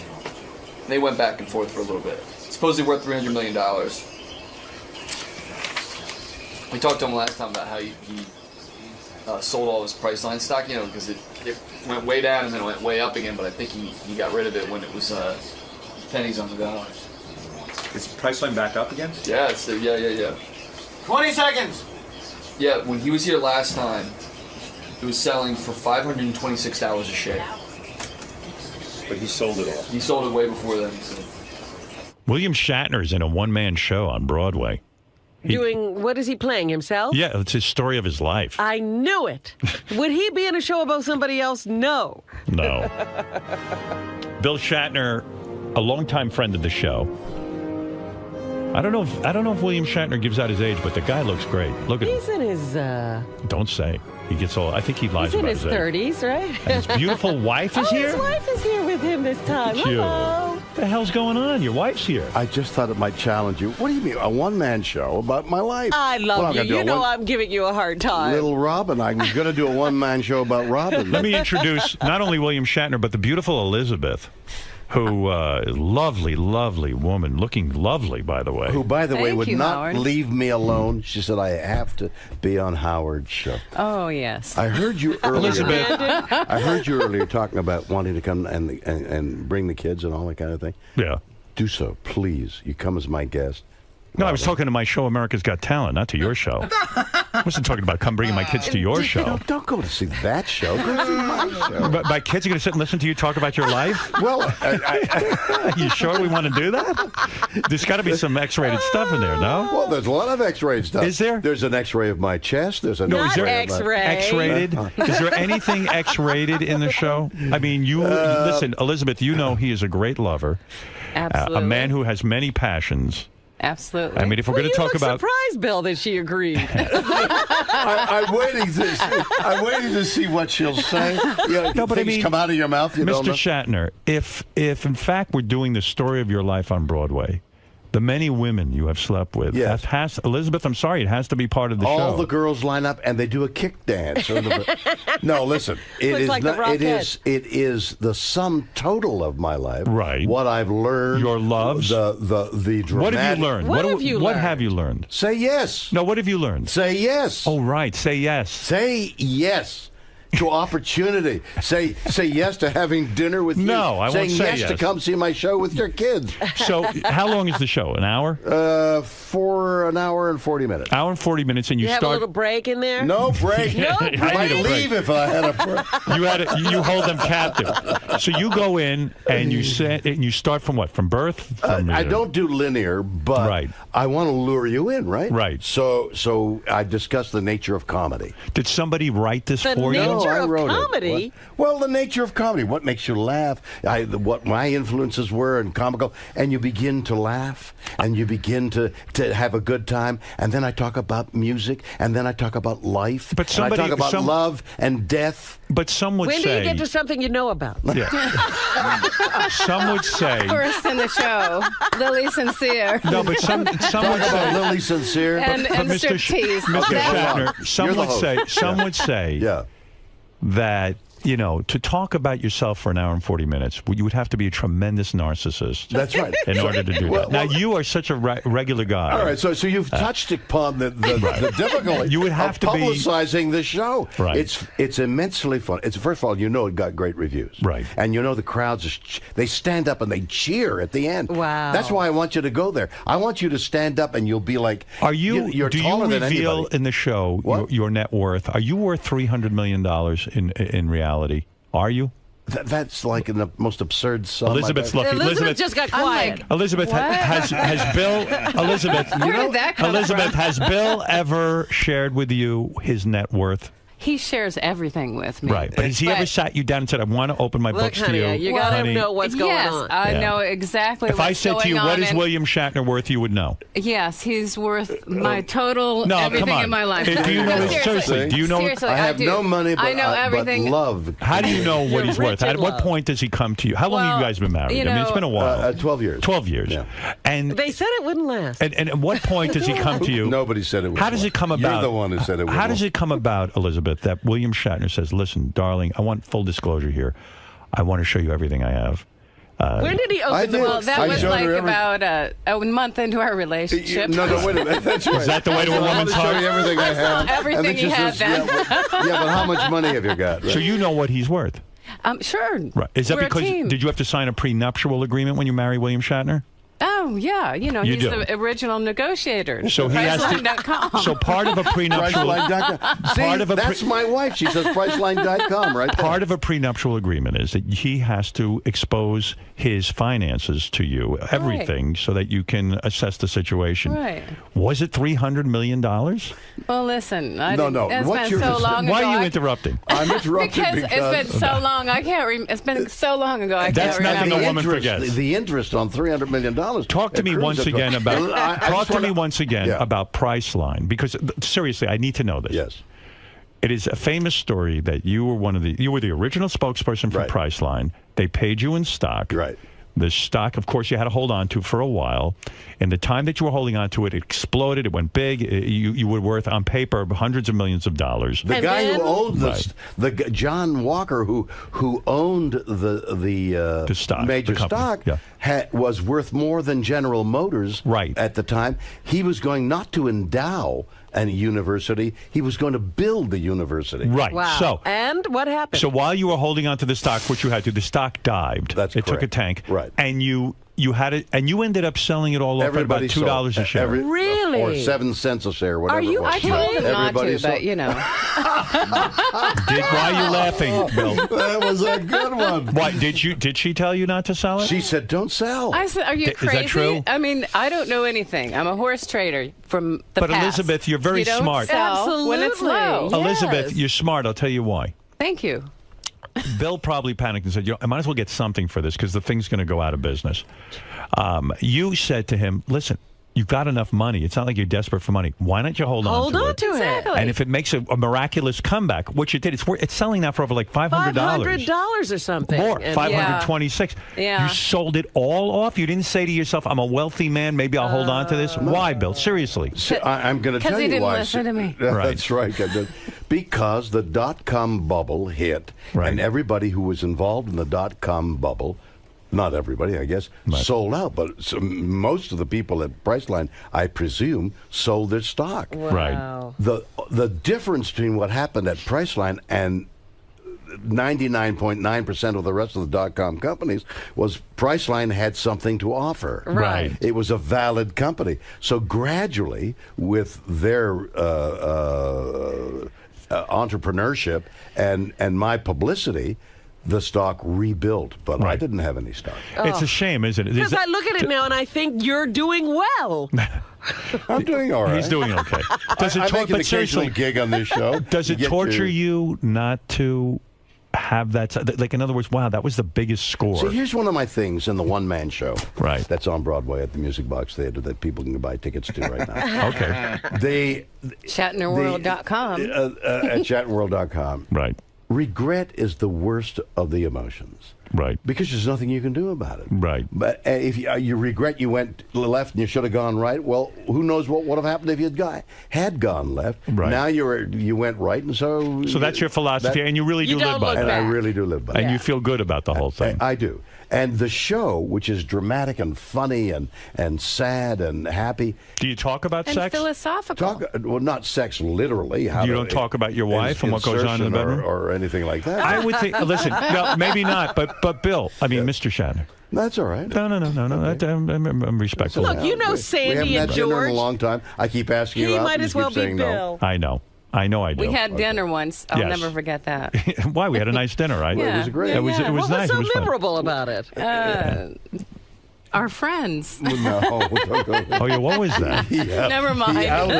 He outed a friend of ours. Oh, he was perfect. You were perfect gentleman until about 3/4 through the dinner. No. What happened? I don't remember. Gentlemen, all the way through, except our friend had a date with somebody else. He said, and we invited him to dinner. We went to that wonderful restaurant. Yeah. Who never gives you a free meal, even though you mentioned them on the air. I know. You made him kiss. Oh yeah. What was that again? I forget. You made this our friend You kissed became the girl he yourself. was with. Yeah. And the next day, you're talking about having dinner with this guy, and his wife is listening. No, he wasn't. No. He You wasn't outdid married. him He wasn't on married. the air. Wait. I didn't know. He Of wasn't course you married. It didn't was the know. girl that was married. It was the girl. He outed her. Shit. Shit my ass. You're dangerous. I didn't It know. was awful. Yeah. Wait a second. I didn't know about Lives were this. turned. Talk about regret. Do you regret it now? No. I mean, exactly. Why? It wait was a a second. great show. Wait a second. The influence you had. When we went out to dinner, Peer pressure. so I said to them, "Let me see you kiss." Why? Because I didn't believe they were a Because they were couple. old. No, they were you were old egging them boyfriend and on in your girlfriend. usual fashion. Oh. They were old boyfriend and girlfriend. You can believe they were just friends. So you wanted to see that I romance did that at rekindled. dinner? You At did dinner? it. What kind Over of fucking sushi. person am I? What? We wondered about You that. need a little self-examination. And your You should come out to wonderful dinner wife, with who me. wasn't married to you at the time, was Right. beautifully sitting by your side and, And what are you? supporting all that. And what are you saying that on the radio, the woman who was married, the husband heard? Did he divorce her for that? No. No, we don't know what happened don't to the know. lady. Oh. But But now it wasn't good. Yeah. Whatever it was, did not have a happy ending. You know, because now- of you. Wow. I remember I tried to get you to feel Elizabeth's breasts in front of me too. My you don't think Hey, no I don't- problem. I don't remember that. No, I would have. Elizabeth, How did I I'm forget curious that? about you. When you met Bill Shatner, Yes. he's obviously an internationally famous actor, musician. I mean, he's everything. He's an author. There isn't a thing he doesn't He's a sell. triple threat. Right. He's a triple. He's everything. I mean, if it ain't tied down, he's selling it to you. If it's tied down, Right. I'll tell it to you so you can cut it loose. Well, he does talk about a strap-on in Shatner's world. So. He does? Yeah. Why would you bring up a strap-on? Why would you bring up a strap? You'll just have to Now come you've see the done it. opening. Has he ever used a strap-on with you? No. No. Whoa, should need one. Elizabeth, how did you meet? Elizabeth, how did you Why meet would Bill you bring Shatner? up the- He's gonna have a heart attack. Why would the phrase strap on? Why would that come out of your mouth? Because of the opening of your show. What's the opening of the show? The strap? Oh, strapped. Talk about I talk about a rocket up my ass as an entrance. That's what she means. What the hell kind of show is that? Oh, that's what I want you to find out. That's why Elizabeth, Bring your yes. kids. What They'll is love it like? Take us into the world. William Shatner. Where do you meet this guy? Why do you believe his rap? I mean, how does he seduce you? Well, how's he going to lie? He is William Right. Shatner. What kind of love making was there at first? And don't sugarcoat it. Yeah, no. Don't gloss over What the... kind of mover is he? Were How you long like, does it wow, take? I'm with Captain Kirk? I mean, were you a big Well, fan? how many questions were those? I can't keep up. Remember, it's 4 right. o'clock Where in the did you- morning, my time. Where for did you God's meet sake. William Shatner, the Where did great I- Captain well, Kirk? You know, it's kind of it's a beautiful story. we say that we met through grief and horses, and that's the truth. Had you lost someone as well? I did. I had a husband of 17 years, and he was 47 when he died of lymphoma of the bone. Oh. And he was diagnosed stage 4 at 47 and lived a year and a half. We were a horse training team. Did you dump him as soon as you got the cancer diagnosis, or did you kind of like stay there for a while? I kind of stayed and nursed him a little and all that. What point did you leave him?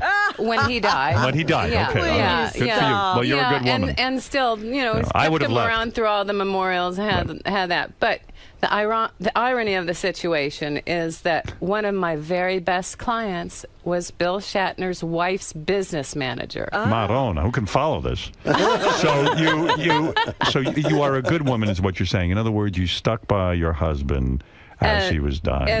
As best I could. Well, you're a loyal. Now I see why Bill's in love with you. Well, Yes. it goes even further, and I know we're on the air, and So she was grieving, and you took advantage of her. That's right. No, that Leave it to Bill Shatner. No, my husband died Your wife had died. My wife had died. Her husband had died. Did you go to a grieving class? Is that it?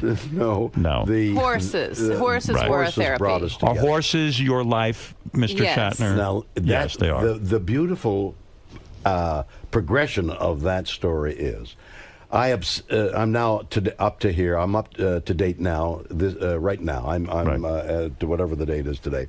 4 or 5 days ago, I had a flu, and I'm opening on a one-man show on Broadway. Yeah. And I've got the stomach flu. Do you think it was nerves?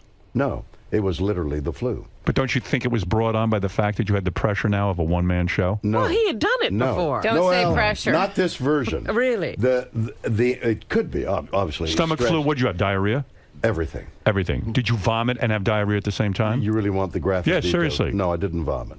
But you had diarrhea. It's the T-shirt's fault. It was ridiculous. So, Wait, did you smell the diarrhea? It's the T-shirt's fault. I I'm keep never gonna saying get- What on does the that mean? back of the promotional T-shirt they sell, it says "Shat happens." It was a bad omen. No, but tell me something. When he has diarrhea, I'm never going to get this story out. Do you We've share- descended into my no, diarrhea. but wait a second. Do you share a bathroom with him? Like, in other words, where were you when he had his diarrhea? Well- Were you in a hotel? Well, some things are private. No, but seriously, where were you? Were you in a hotel waiting to go to do the show? Howard, it was everywhere. His diarrhea was everywhere? I mean, it. Did he get any in his pants? Did he explode? Wait a minute. Just a Wait, running there are- show. Did he shit his pants? Did Bill Shatner? Howard Stern's on. I told you, Liz. No, but When he wait, let me did it- understand something. Yeah, we had 2 bedrooms. You had 2 bedrooms. There's a 2-bedroom apartment. Apartment, okay. How many bathrooms are in the apartment? 7. No, sir, there are 2? Yeah. So when he has diarrhea, does he close the door and is he very private, or do you catch a whiff? Oh, God. Honestly. Hey, I because do, this is a I do problem for a anything lot. it takes. I love my husband so much He's that Really? it doesn't matter. It What a takes, beautiful answer. You know, Do you hear I do Bill it- going? Like, do you hear?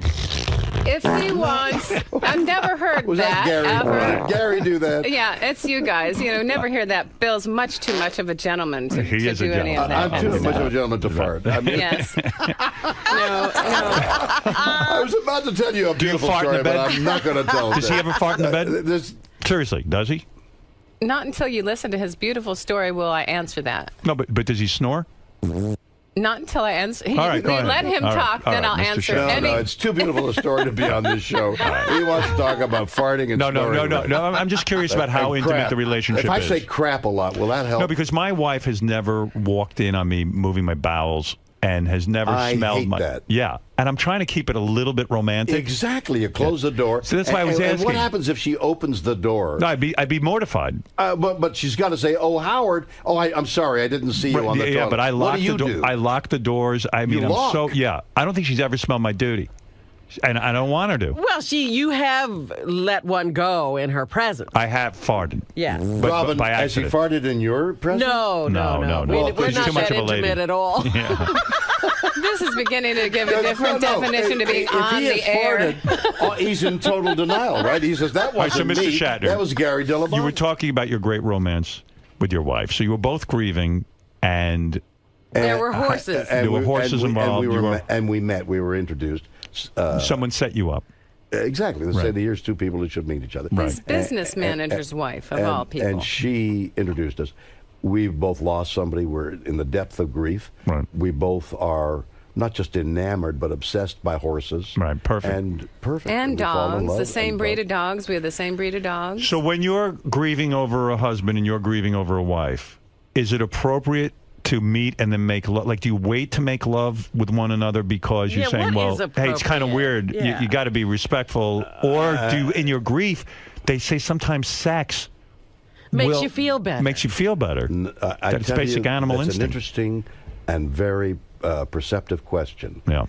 Grief can be debilitating, and you stumble around life for a period of time.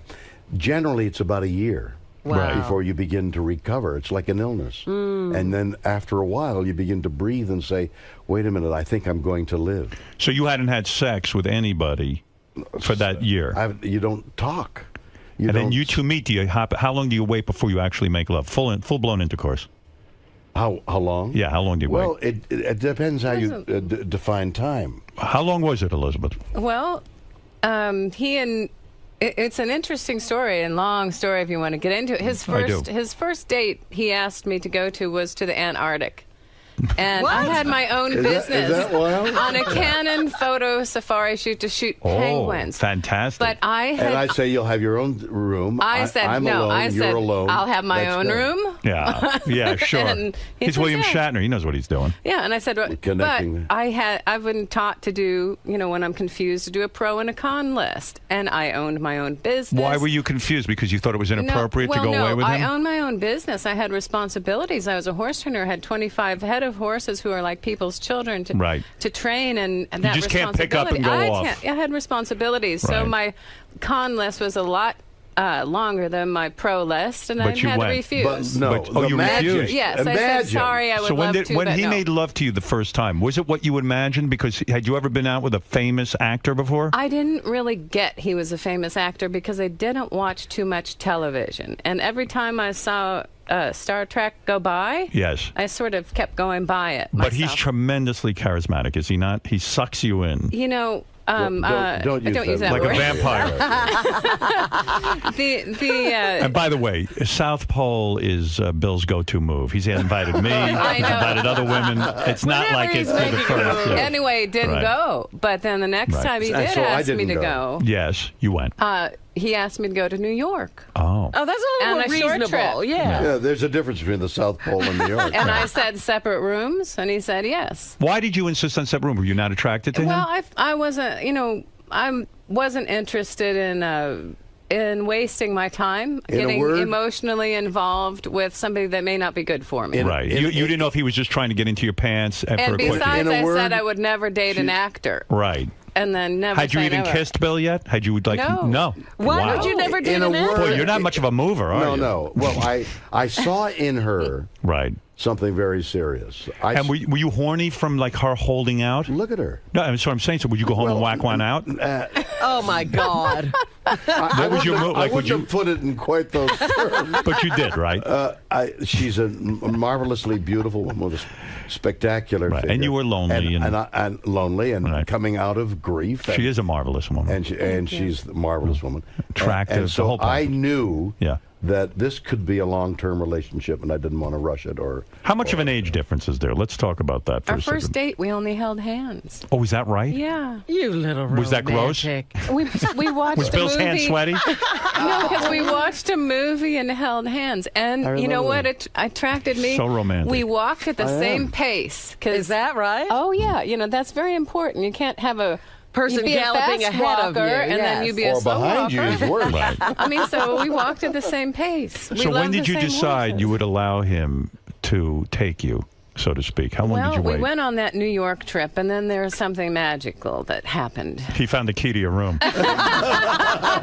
what was the matter? Why? She hit it between her knees. Well, Did he force you to watch the Star Trek movies? I was scared to death of something New York. fun happened. Oh, I know what it was. You saw his bank book. No. Okay, that's my move. That's Well, what I do. didn't read that Something book, more that chapter in interesting your than book, Howard. Seems to be fun.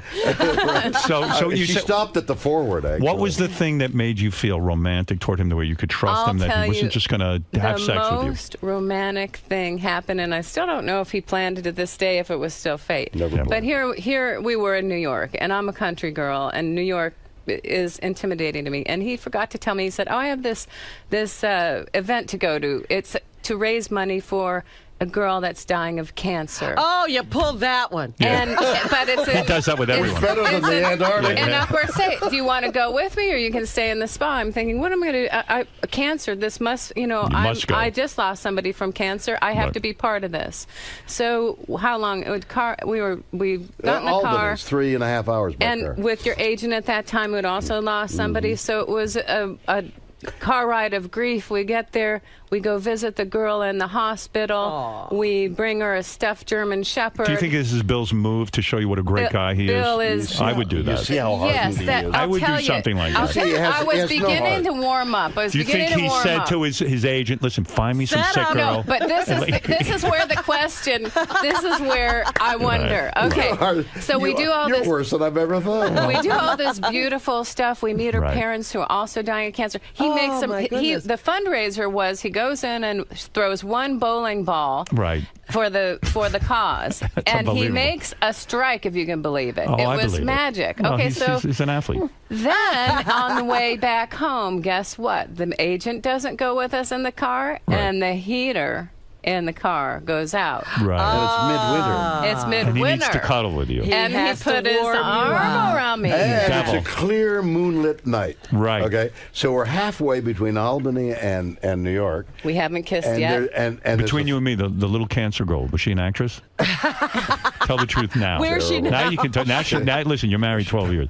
She died? Oh. I don't believe it. Listen, It there's was that that whole town, Schenectady that whole area city that where they were all General getting- Electric was. Yes. You know how many people die of cancer up Yes, there? there's all kinds of weird stuff going on there. Okay, so he did a good thing that turned you on. That was cold No, in the wait car. a minute. So it's cold in the car. You missed the most romantic part. There you go, Oh, Lizzie, go all for of a sudden, like I'm so cold, and he puts his arm around me, and I'm like, oh, those arms feel like home. That feels so comfy. And then tell him what you did, honey, because only I didn't do I know anything. you did. Put the finger, there's a moonlit night. Yeah, go ahead. I say to the driver, and we're Snow passing and a an full empty moon. field. I say, stop. Yeah, romantic. Stops on the side of the road. Yeah. We get out of the car in this below zero weather. Yeah. We walk into the field. You're going to get her And to the the end Moonlit one way or the night other. sparkling. And Bill turns to the driver and goes, "Get me a Viagra, quick." he doesn't need one. He doesn't, No. even still. Look, this is Captain Kirk. Go ahead. You didn't ask the I driver for put my Viagra. arms around her and kissed her in the moonlit night. Wow. Look at you. Kiss me. After that. Wow. It was kismet. You know what? You know how to seduce a woman, don't you? But well, it takes a little trouble. we went Right. back to New York and still separate rooms. Really? Really. So and when do you give yourself to Bill? Well, then, I just started falling in love with him and his intelligence and Especially our my intelligence. and our conversation. I mean, his intelligence. Our first date where we had dinners is the whole reason I even agreed to go to New York. Anyway, the conversation. So how long should a woman wait if she's dating a famous man like William Shatner? How long do you wait before you make love to him? I can't answer that. Why? I've only dated. What was it for you? Did you wait a month? It was probably a month. More than a month. A month. And were you like completely frustrated by William this woman? Shatner knows how What's long the it matter was. with you? Were you kind of like, hey, I'm a famous actor. Why am I waiting a month here? No. No. I was Smitten? hopeful that something eventually would happen. Right. But But from the moment I saw her, I thought this is somebody that I could be Would you very get serious. even like I'm an older guy, you're an older guy. Would you get blue balls and stuff from hanging out with her and kissing her and not being able to unload? Or did you? We weren't even kissing that much at that point because Wow. we were still getting to know each other. It was long term. But that New York trip, then I had some really great employees at the time who were able to exercise the horses because, mind you, I had 25, 30 horses back home and all the clients. So from that New York trip. He said, well, I've got another gig to do at some college. Would you like to come with me? And I said yes. Right. He constantly kept taking you away. We went New York. Right. Then we went to this gig where he was extremely funny in front of college students because they accidentally gave him 4 shots of caffeine. He shows off. And then we go to Kentucky. I saved that for the last. So what I'm saying is, so after all these trips and everything, finally... That was one continuous trip. It wasn't back and forth. We started out in New York, then we went to wherever we were at the college, then we went to Kentucky. So this is impressive. Basically, then we went back to California to his home. And then it happened. And then we never turned back. So then this is where you gave yourself to him, in the home, in Bill's home. It happened. Were you nervous getting naked in front of Bill Shatner because he is a famous actor and has made love to many? It's been so long ago, I can't remember. Were you nervous about it? Lights on, lights off. Yeah. We're Bill not never lights makes love. off kind of people. The lights were on, and then when Bill disrobed, you know what? All I wanted to do is love him. I didn't. Did you remove his clothing? And all I wanted to see I don't think I had to. was her beauty. You're saying Bill removed his own clothing? And there he is, Bill Shatner, standing there. I have breakaway clothing, like a stripper. Yeah, are you ready? So then I pull a switch. So Bill Shatner stands before you nude. Except the black socks. I like to keep the black socks on. You're laying in bed. He's naked. Cuddling. You're cuddling. You're nude and he's nude. All right, that's where it stops. And then he mounts you. And then he mounted you. Woman, that's a horse turn. Well, no, that's erotic. He got on top of you. And now you're creating stories. Now he's got an erection. That's isn't it weird? Like you talk about this beautiful romantic moment, and here we fast forward 12 years later, and he has diarrhea in front of you. It's like Hey, listen.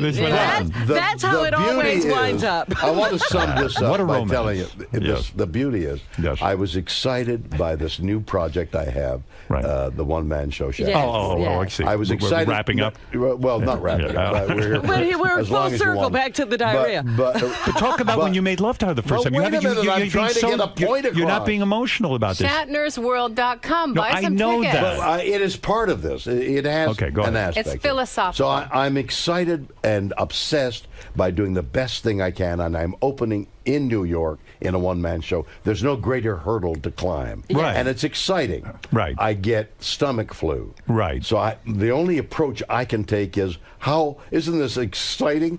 I'm opening in New York, and I've got stomach flu, and I've still got to be good. And the show has to go on. Right. So that's an additional layer.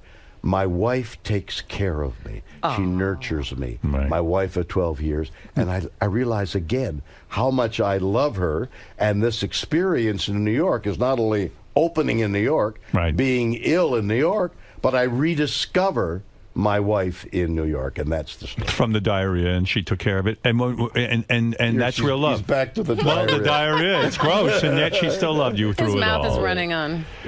Was he a great lover, and did you compare him to your ex-husband who had died? Who was a better lover? Here's the philosophy. Go ahead. That just tell me, who's better, Bill or your previous husband? It's a continuum. Everything you learn from one person. If Who there's is love better? present. See, aren't you? Who is bigger? Do you see why I married her? Wait, we're getting down to it. The beauty of the answer, Elizabeth, and the evasiveness. Who is bigger? It's bigger because a continuum. The more you learn, the more experience you have, the better it gets. Is Bill big? Everyone wants to know. Answer the question. It depends how He's you define such a big star. No, I'm not. He's come an on, don't kid icon. around. He's iconic, for God's sake. Don't kid around about that. He's iconical. All right, so the marriage, what we've learned is the marriage is Don't strong. kid around about how big. The marriage is good. Marriage is wonderful. Have you met Leonard Nimoy yet? I love Leonard. Leonard is one of your and favorite Susan, people. Scott Tracy Hamilton. Leonard They're and just Susan wonderful. Do you speak about Leonard in your one-man show? I mentioned him briefly. Yeah. Briefly? Well, I mean, He was a big part of your life. Yeah, I mean, well, how dare you why give him short why give him shrift? any? Right. I want to point out that I love Leonard and Susan, and Liz does too. And do you we mention haven't George? seen them enough. Do you mention George I Takei? open with George. You do. I do. It's, you know, Elizabeth, I don't know how well you know Bill. It's only 12 years you've been with him. This was for audiobook that he put out. And tell me if you ever heard this before. Uh-oh. Here we go. Nichelle Nichols has huge pissed flags. Has huge what? I couldn't understand that. That's disgusting. That is from his book. Why Here is but play that? from the audiobook.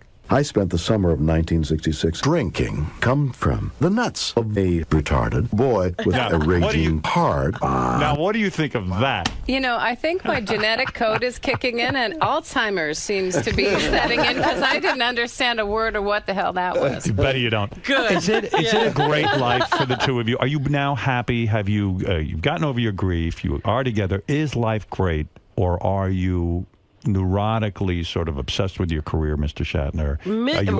Are you ever going to be a happy man? Are you satisfied?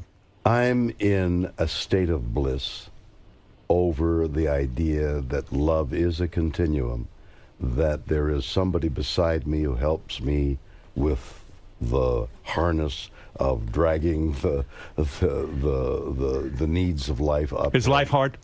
Is life hard? Yeah. Life is not hard compared to a coal miner, no. Right. But life is filled with vicissitudes, and how you deal with it is What are part of it. vicissitudes? Now, what does that mean? We don't understand. The guy around the corner. Yeah. Seriously, you guys are happy now, and you've learned. I mean, at this I'm point, going to let you've learned- Liz answer. Yeah. We're so grateful to be together. And what we've seemed to have done, is develop compassion and empathy through our experiences of loss of loved ones, and channeled that into using what we know, which are horses and animals, for healing, and putting that into charity causes.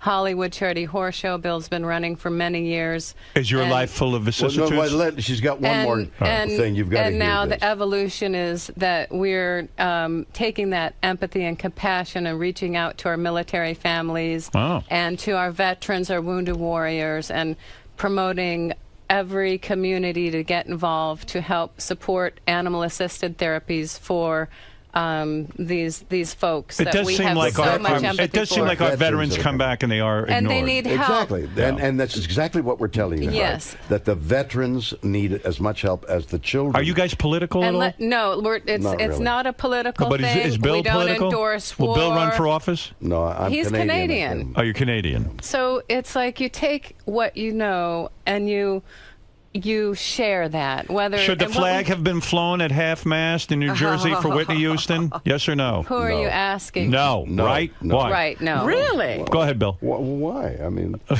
it's their flag. They can do what they want with it. She was a Yeah, wonderful beautiful talent. woman died. A great But that is talent reserved for war heroes Exactly. and people who sacrifice for their And country. people my who opinion, distinguish yes. their Yes. state and bring in good No. things to Well, their it's state. not No? good. These folks She was are a glorious doing, talent, and, Yes. and we're much the less for her death. It is a sorrowful thing. and maybe they should figure a different ritual that would be more appropriate. But let's say But the that flag is saved for that is military for honors.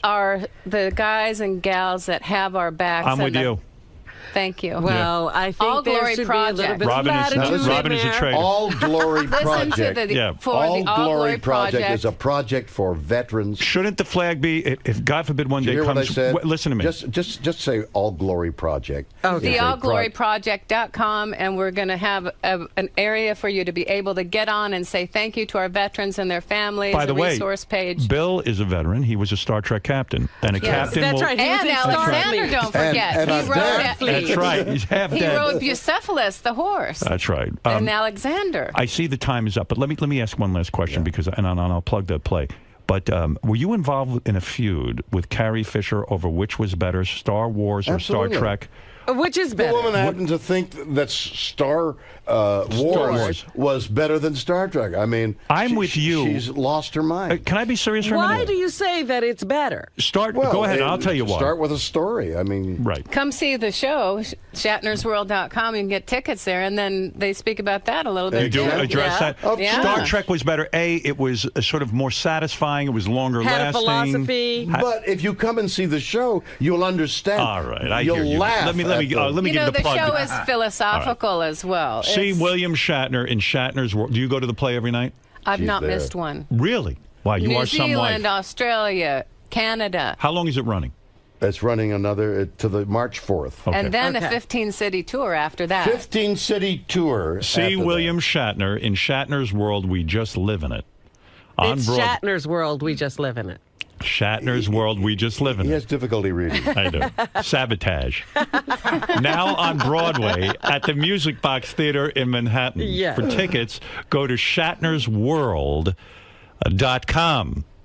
Do you understand? Shatnersworld.com. Where are you two off to that you're in such a rush? This is my day off, and I'm publicizing shatnersworld.com. You know, I should see this show. I can't imagine what the hell is going on there. Why don't you come? I'm gonna try and get over. It's an early show. You'll be out long. We can even get you backstage. I'm very busy. I'm flying out to be a judge, of course, in San Francisco. He's on America's Got Talent. He got another job. I'm the new judge on America's Got Talent. We're going to have to watch now. Why do you look so surprised? How did you? I took over for Piers Morgan. Wow. You didn't know this? No, I didn't. Where have you been? Doing Shatner's World. We told You're you. so Haven't you been busy with listening? He's yourself. obsessed with this program. I mean, you're so. Are you fly out every week? Well, no. Right now we go to different cities and we tape. Oh. And then they're moving the show to New York for me. Oh, really? Yeah. That's fantastic. I'm sure you're wonderful in it. And I don't know. And when you get a moment, yeah, the both of you and Gary, of course, come on over to the show. Yeah, I heard that. What is that, Gary? I heard that he shows like audio clips or video clips in the show, and I heard there's he even goofs on George Takei a little bit. Yes, he said that. I have to see that. But he's got to go. Okay, all right. Listen, God knows where he's going. To the bathroom. William You can't Shatner. bring your young kids, though. You can't bring the young. Because no, it's a dirty he doesn't show? have any young kids anymore. No, it's a little R. It's R-rated. Wow. No kidding. Hey. All right. William Shatner, a brilliant man, a fabulous actor. For him to waste his time on Broadway. Meeting you. Believe me, he doesn't even want to meet you, but he's willing to do it. Go see him in Broadway. In fact, he despises you. You know, the one but thing he's we willing didn't to do it. ask is that, Leonard Nimoy announced that he's retiring, didn't he? I believe he did. Leonard's a pussy. Oh, stop. Right? I mean, really. What's his Either problem? that or he likes pussy, one or the other. Who knows? Anyway, listen. Congratulations on the show. Thank you. Elizabeth, you continue. It got great reviews, I know. Yes, I we heard. know. I heard. You should be very proud of yourself. Yeah. Elizabeth, you're a wonderful woman, philanthropist. You're the luckiest woman in the world. To make love to William Shatner, the captain of the Star Trek, must be. I'll tell you, there's no substitute for experience. And right. And he's got plenty. He's got plenty of experience. He's gone where no man's gone. He's taught me everything I know now. Right. Quite a mentor. Has he taught you? He's a mentor. What did he teach you? A mentor. Did he teach you new tricks? She's not going to let go. Sex. Wait a minute. Stay a while. Let me tell you something. He's the one. I'm so glad you didn't go to the South Pole. You know how many women he's ditched there? They're still waiting for a ride back. You are incorrigible. He made me come What's the color of your defecation? Thank you very much. You're a good team. She handled herself beautifully. So you're into the show. You're enjoying yourself. Thank you so much. It's so nice to meet you. Yeah. I'm not going to shake hands or anything. Oh, because yeah, I have a cold. Oh, I don't want to. I can't afford a cold. No. Right. Okay, we'll do this thing. Yes, absolutely. It was a pleasure I'm doing a lot of traveling for with the the first show. time. He's wonderful. We always I did love LA. having him on the show. I love listening to you guys all the time, and I've always been too chicken to come in. Oh, you're kidding! But because the show is about saying yes, and so I decided, okay, I better live up to what he says. Well, I'm glad you did, because that was fun and charming, and shows a side of him that I think sometimes people don't know about. I think it's wonderful. Oh, absolutely. My pleasure. If you can make it, you'll love it. I would love to see. it. I'd love to see what you do in the one man You'll show. love it. I promise you. I would love to make it. So I'm going And to you're try. If you doing can, LA I'd be You're delighted. doing your other show out there? No, they're going to move it to New They're York. flying But they have in a couple of that's why. tape shows. And the ratings are good because that's why they're doing it. We don't know. We'll Well, see. It hasn't gone on the air yet. Oh. But It'll there- be great. But the show is their #1 summer show on NBC. I can't ruin it that much. I mean, maybe a little bit. You were so That'll be funny. fun. It was great. Mr. Shatner, were you nervous for your wife knowing what Howard's No, capable of in there? we've had interviews before, and I know she can handle herself, but he's wicked, and I didn't know what she was going to do. I was she nervous was for brilliant. myself. That was great. Past all of his questions, Oh, it I'm was so hungry. What? a nice story of romance. It is a story of romance, and we're going to keep it that way. And you're able to tell that despite all his sex questions. Despite Howard Stern, we're going to keep it romantic. Well, best of luck with Shatner's World. Thank you so much. And we owe you a nice medium rare steak next time. Well, Don't forget ShatnersWorld.com where Shat happens. All right.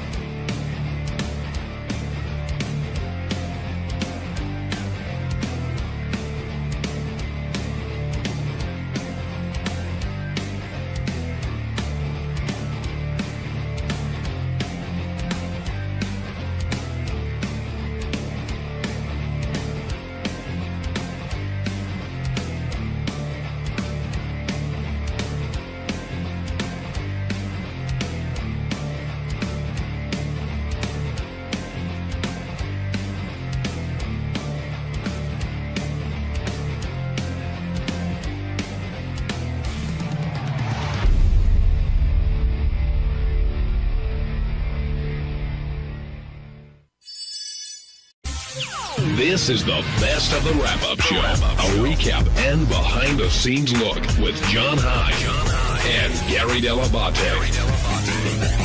The best of the wrap-up show begins now. Hey, it's Gary Dell'Abate, Baba Booey. On Tuesday's wrap-up show, we started by talking about Marty the Midget. We're not allowed to call him a midget anymore. But that sort of morphed into a conversation where JD came in, and we talked about Marty trying to give him advice on how to get chicks, and then Jason jumped in, and it turned into this crazy fight that I was unaware of, this bad blood that was going around. So here's a wrap-up show with JD and Jason fight.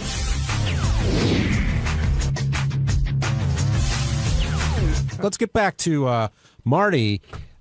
We talked about Gorilla a little bit, but later, Marty's always been about confidence, and he said that's sort of like how he succeeds with the ladies and this and that.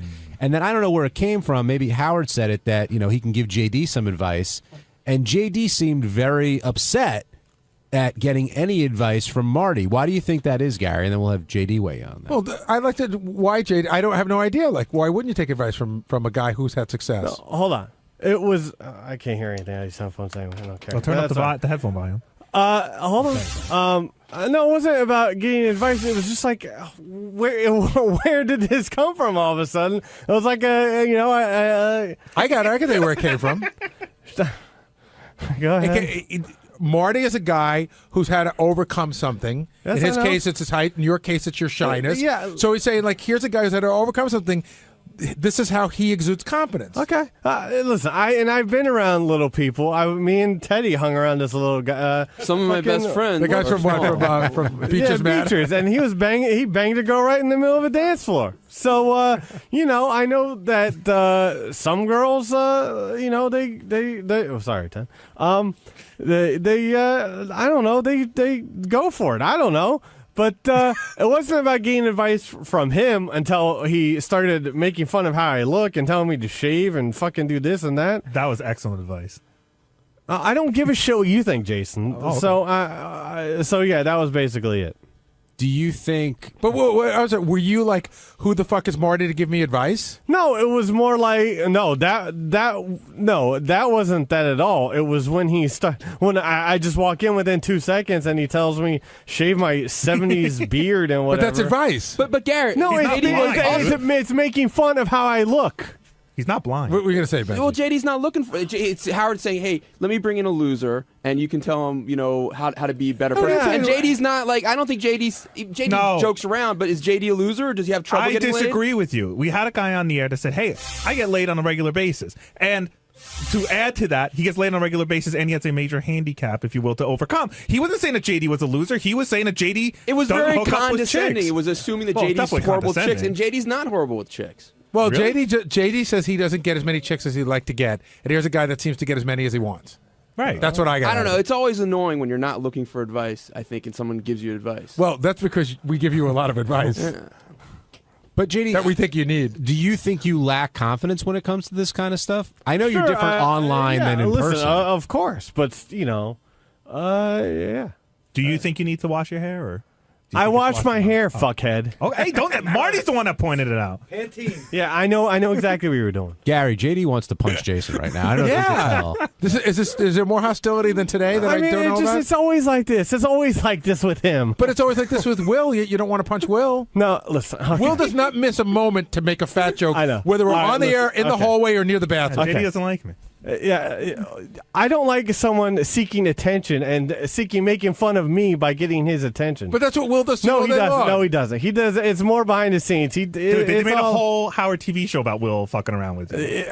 Okay. So don't tell me it's not. And by the way, am. that's always been my history with Will. That's always been like when I was an intern, he busted my balls like that. That necessarily wasn't a fact with Jason, and then all of a sudden, he sees. I don't know what's going on. So Jason hasn't earned the right to fuck with you the way Will does. No, it has nothing to do with earn the right. I don't know what it is. It was like today. Like I was sitting here first, and then JD walked in, and then somehow me making fun of him is for me trying to get attention for myself. What?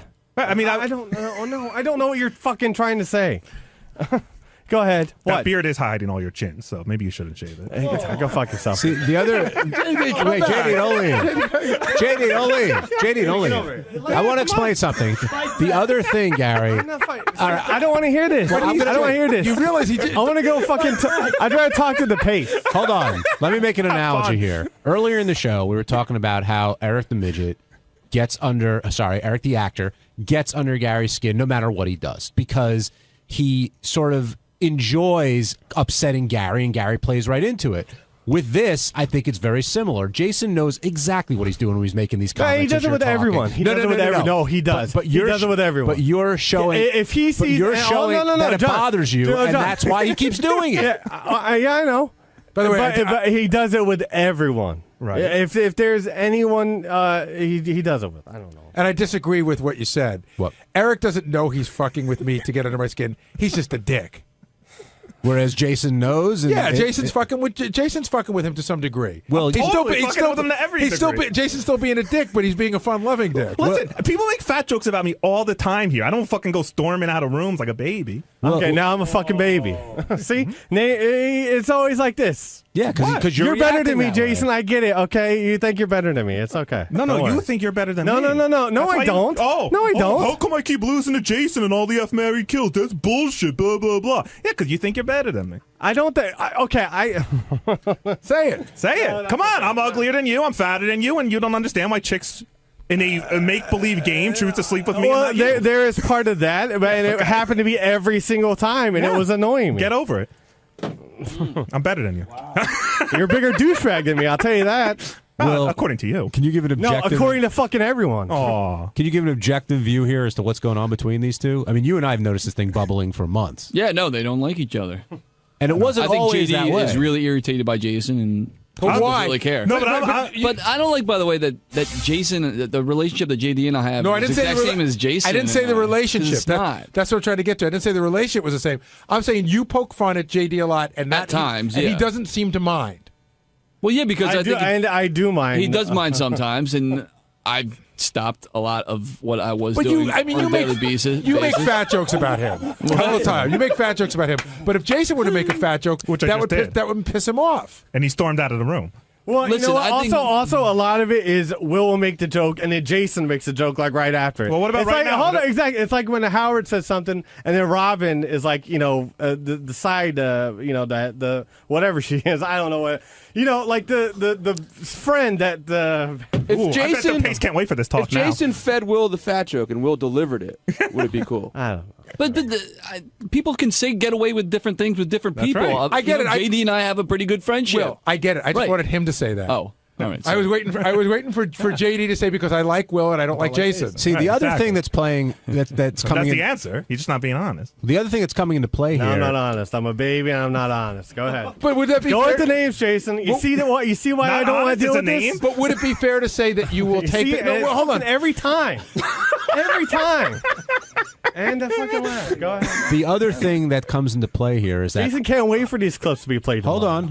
Well, we'll get there. But I think the other thing that comes into play here is that Jason can't wait to come in tomorrow morning and listen to himself laughing at me. I'm sorry. JD doesn't like it. He didn't just go through a whole weekend of headlining shows with Shuli all over I the was place. asked to do He it, doesn't- fuckhead. Oh, you don't have the ability to say no? Clearly you love that attention. listen, Clearly and it was you good love being money, out and there it in was front good of money, everybody. and it was good money. And every morning when John plays clips in the wrap-up show, there aren't 90% JD clips. I mean, don't act like I'm trying to get on the air and you're not.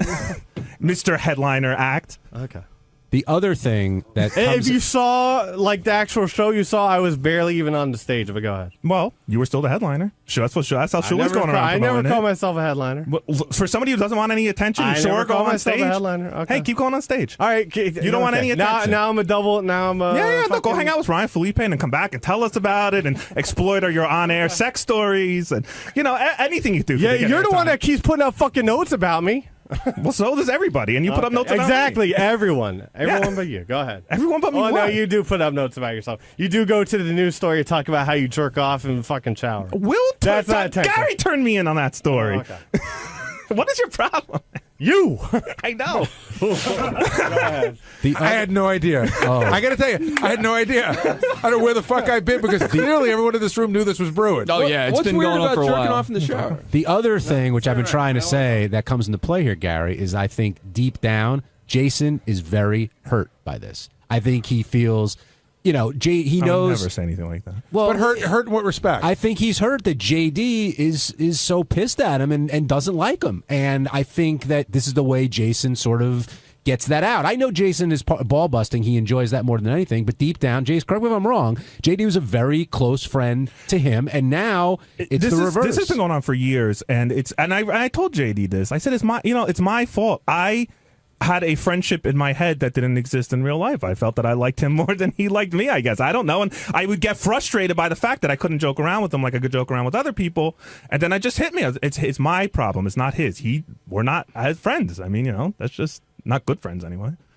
But this sounds a lot like the Will Jason roommate. I was just going to say that. That sounds exactly like the Will It's a pretty thing. similar situation. Will, do you draw? No, it's not. Why not? Well, no, it is. When you guys were roommates and you weren't, Jason thought you guys were way better friends than it turned out you were. Now you are. But at the time, you were like, yeah, we live together. He's not my best friend. Yeah, there was a period of time where he irritated the shit out of me. Literally everything he said drive me fucking nuts. And I think JD is going through that period right now.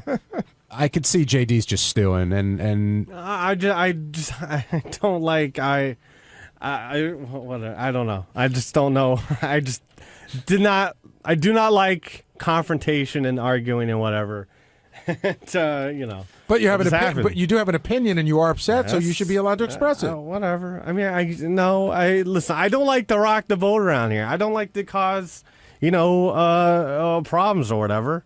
So I just I just want to keep the machine moving fine. What I'm getting from you though is you didn't rock the boat. Somebody was rocking your boat and you got sick of it. No, I mean, well, now it's going to cause the whole, more fucking bullshit or whatever. I'd rather, to take it and not deal with it than to have to deal with it and then have it fucking be this big thing. So why was today different? I don't know. It's just, I don't know how it got brought up, but it got brought up. Grant in Toronto, you're on the wrap-up show. Hey, guys. Hey, Grant. Love the show. I'm in JD's camp, and I'm frustrated for him. And I think the problem with JD is his upbringing with his dysfunctional family. So I think that's the root of probably his problem. And I think Jason, I don't know how this is my opinion. I love the show, but I don't like Jason. I think he's living in the closet. I think he's got big issues. And I think JD's the man. So I don't know. Do you think Jason's? Do you think he's living in the closet, guys? No, I don't. I mean, I talk to him all the time. I mean, you wouldn't fit in a closet. I'm leaving. No, I mean, I thought not a baby. There's a bunch of things you could say about Jason. Great. Call me a baby again, Jason. Thank you. Go ahead. Go ahead. Jerry in Tampa, you're on the wrap-up show. I'll wait for you to cry. Who you look for? Hey, Jerry. Hey, does anybody? Is it me or does Jason sound like Fozzie Bear? Oh, I definitely think I sound like Fozzie Bear. I hate my voice, and I look like him too. Trust me, it's a that and Grimace are the two comparisons I hate the most because they're true, and there's nothing I can say about them. Well, you're still in there. I thought you left. Here's what I got to say. No, you're an he ain't going anywhere. What's up? You're an instigating motherfucker is what your problem is. Somebody. And I hope that one day you choke on a fucking hamburger on this stupid show you and John Hine do. Hey, easy there, Jerry. John got shot. It's a stupid show. Trust me. All right, thank you, Jerry, for pointing So I'm that an out. instigator, but this guy hopes I die on a fucking hamburger. Listen, if I'm gonna go, dying on the cheeseburger is on the Hey, list. can I ask Jason a question? Make sure you do it on our stupid show, Jason. Jason, you definitely grew up on the show. There's Oh no my doubt. We God. talk about it all the time. Oh my Jason, God. Jason, I was talking about this with John the other day. Like, he was raised, his formative years were spent listening to the show. All my years. So do you sometimes see it as almost like your duty to fill the role left by the Stuttering John role? What I find that I think I have a different take on this stuff than other people do is that I just find enjoyment in it. I don't go out of my way to say, oh, I'm going to fuck with somebody today to rile things up. But when things like this do happen, even with this thing with me and JD, which is real and it's going to be awkward once we're off the air, but I see the fun in it. I see the excitement in it. They have a new Howard behind the scenes show coming out where they talk about throwing people under the bus. And I always compare how I feel to Boston Rob on Survivor, that first season he was on, where he was lying to everybody, and he turns around like, guys, we're playing a game here. Like, what the fuck? We're playing a game. What's the game? The game is that we're doing an entertainment show, and this is part of what comes working here. And trust me, I take my own lumps a ton. I get called a ton of names. I hold my own in arguments. I don't go running behind anyone's back and trying to get somebody. Listen, I get a ton of shrapnel around here, and I feel I handle it well for myself, and I certainly don't see why everyone gets all bent out of shape. I mean, what are we doing here? We work back here. We all know what the show is. The show's been on for 30 years. This is what happens. Shit happens in the office and it gets on the air. I don't see anything wrong with it. It's what we're doing here. I always tell people when they are contemplating having some kind of issue with Jason, they should always think twice, because he will always have the last word, and you got to really say to yourself, is it worth going down this road? Because it's going to bring on a lot more trouble than it's worth. But I'm glad. I want people to get to my very large, wide road and hesitate putting a foot on it. I love that. Here's my thing with Jason. You seem to me, and I've said it before, you seem to get joy out of hurting people. It's not just a joke. It's like, I want to hurt this person. And maybe some people are more charming about the way they do it. Maybe they do the same thing. I don't know. When I feel personally attacked, like when I got in a fight with Ross Zapin or when I got in a fight with Scott DePace, yeah. I mean, once we started going down that road where things were getting personal, yeah, I wasn't gonna. I would have ripped their throats as if I could have. I will go for the killer. It's just shit with me and JD. Yeah, I mean, listen, if you say making fun of his chins and his beard is hitting below the belt, fine, but I just don't see it that way. And Benji, you're not really a good indication, because I would say of anybody on the show, Benji's the last person that will ever come to me and say, did you see what so-and-so is wearing, or did you hear this about so-and-so? You never do that. I tend not to. You should do it more, because that's what we do. Yeah, right? Thank you. Thank you. But it's just not Benji's thing. Well, look how many chins this guy has. You can't. He's got that horrible beard over it. See, now we're working. So this will make things very comfortable in the back office. Although, frankly, Will, this has been going on for months. This is nothing new. Yeah, this isn't new. I don't think years. No, JD, it has been going on for years. How come you guys didn't tell me this? Because, you know what, I'll tell you, JD, you can speak for yourself, obviously, but I would say from my perspective, like I said earlier in the show, I denied it for years. Like, I'm just like, oh, JD's just in a bad mood, or oh, he's just pissy with me today, or oh, whatever. So and then recently I just woke up to the fact that no, just everything I say pisses him off, and that's just the end of it. There are lots of relationships that swirl in the back office that are not concrete enough to say, okay, this is A, B, and C, and why they don't like each other. They're just feelings that come and go, and sometimes they swell up and it overflows like you see today. There are times where I can deal with Jason, where I can where I don't know, we can talk or whatever. And, there are more times where it's like how it is today. And that's, I just try to be civil. That's all I try to do around here. See, the only time JD and I have never gotten in a fight, like hanging out outside of work, like at a bar or at a party or wherever. Like this only happens. I'll tell you exactly. The one time that really broke the straw that broke my back was we were in the studio doing a commercial break. And somebody's tooling on JD about something, and he's sitting there and he's laughing and blah, blah, blah. And then I made a comment, and he fucking just turns stone-faced, and he storms out into the hall, and I'm like, oh, what the hell? And he's all mad at me. And it's those moments. It's the moments here on the wrap-up show, the moments in the studio, the moments in the hallway where I seem to piss JD off and where he gets super angry about it. This isn't happening like at lunch. Unless I don't know really- about it, which is possible. He got really angry when you posted something on Twitter about him stalking that 30 Rock chick. 2 weeks in a row, we have 2 female guests or whatever. 2 weeks in a row, he has to go on Twitter and tweet, "Oh, JD sounds like a fucking creep again. JD creeping out the guests. Creep, and hashtag creep." It's like, what the No, I fuck? hashtag the name of the show, the John Hines Show. But you know what? Can I think? You had to hit me with that? The most interesting. And I have never posted, I've never tweeted, Jason's on Wrap Up Show talking about bullshit no one cares about. The most interesting part of this whole thing for me is that the visual of this, what's going on right now, much like Mike and the Mad Dog Show, although these two guys are 5 feet apart in direct line of sight, they haven't looked at each other in 20 minutes. Yeah, they won't look at each other. Well, JD's hard to see. I'm not looking at anyone. That's when you know you have a good fight. Tim, you're on the wrap-up show. JD. Yes. JD, if I was there, I'd have your back. I get tired of this fat fuck on the wrap-up show. Here's the problem. Number one, he's a tattletale little gossiping little bitch. He used to run around with all the women, Robin's little parties. He's just like a bitch. He tells. He hates your celebrity, JD. He hates the fact that you have more Twitter fans. He hates the fact that you're an Apple and Howard guy. He's resentful of Baba Booey's fame. He's a wannabe, and he picks on people, and he talks like he has a fucking cock in his mouth. And I hate hearing him on the fucking radio. And if I was there, I'd bitch slap him every time he said the word JD. And that would be the end of it, JD. I just wish I could be there. Yeah, man, this guy should be here to hit me for you. Yeah, dude. you better believe do it, dude. You're so tough. Yeah, come up here. I'm going to quit listening to the wrap-up show. Do it. Keep having this fucking orb on there. Hey, Tim, don't take it out on us. Yeah, what did Gary do? Keep listening. Now, Jason, other than sounding like you have a penis in your mouth. I currently have a penis in my mouth. But what That's the about what problem. he said? Is there some type of jealousy in terms of like JD becoming Howard's favorite or, Gary's notoriety? or No, the only thing that he said that rang true besides the cock in my mouth was I'm insanely jealous of Gary and his career and his outside opportunities. No, I know. I know that sounds crazy. Trust me, there are other people around here who do shit that I am jealous of and don't think that they deserve some of the things they get. But JD, Did you name them? You got another hour on this show? Just did, believe me. But JD is certainly not one of them. I'm excited for all things JD, and I'm certainly not jealous of his Twitter followers, except for the fact that I would like more Twitter. Do you want to take up bowling? What are you telling me here?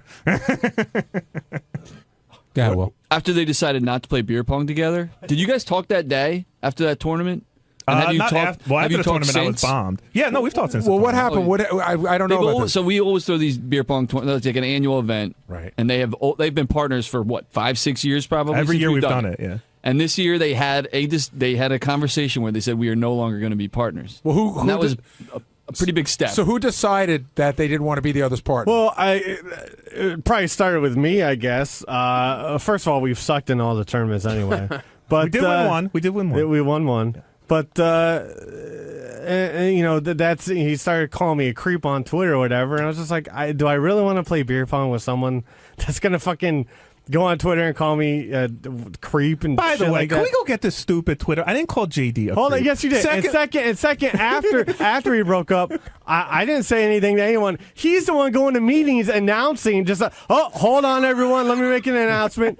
Me and JD are no longer beer pong That is partners. true. I saw that firsthand. I mean, what the fuck was that? I would waiting for a news story to happen. I would love to know, and you got to walk me through this, like the whole mechanics of the whole thing. So, do you sit him down and say, "Listen, I don't want to be partners with you," and does he ask why? No, we both sort of. I think we. I know mutual breakups aren't real things, so I will say JD instigated this. But once we announced the beer pong tournament, in my head, I was like, I don't think JD and I are going to be partners because we weren't really on each other's favorite lists at the moment. And so JD, about 3 days before the tournament, or maybe a week before JD came into the office, he's like, "Let's talk about beer pong." I go, "Yeah," and he goes, "Yeah." So the team, I'm like, "Yeah," and I don't know who said it first. JD certainly instigated it, but it wasn't a long conversation. Jim in Carolina, you're on the wrap-up show. You know, JD, you've been acting like an 8-year-old baby lately, man. Where do you think you work? Thank you. Where do you think I'm you a work? baby. Okay. I know where I fucking work, dickhead.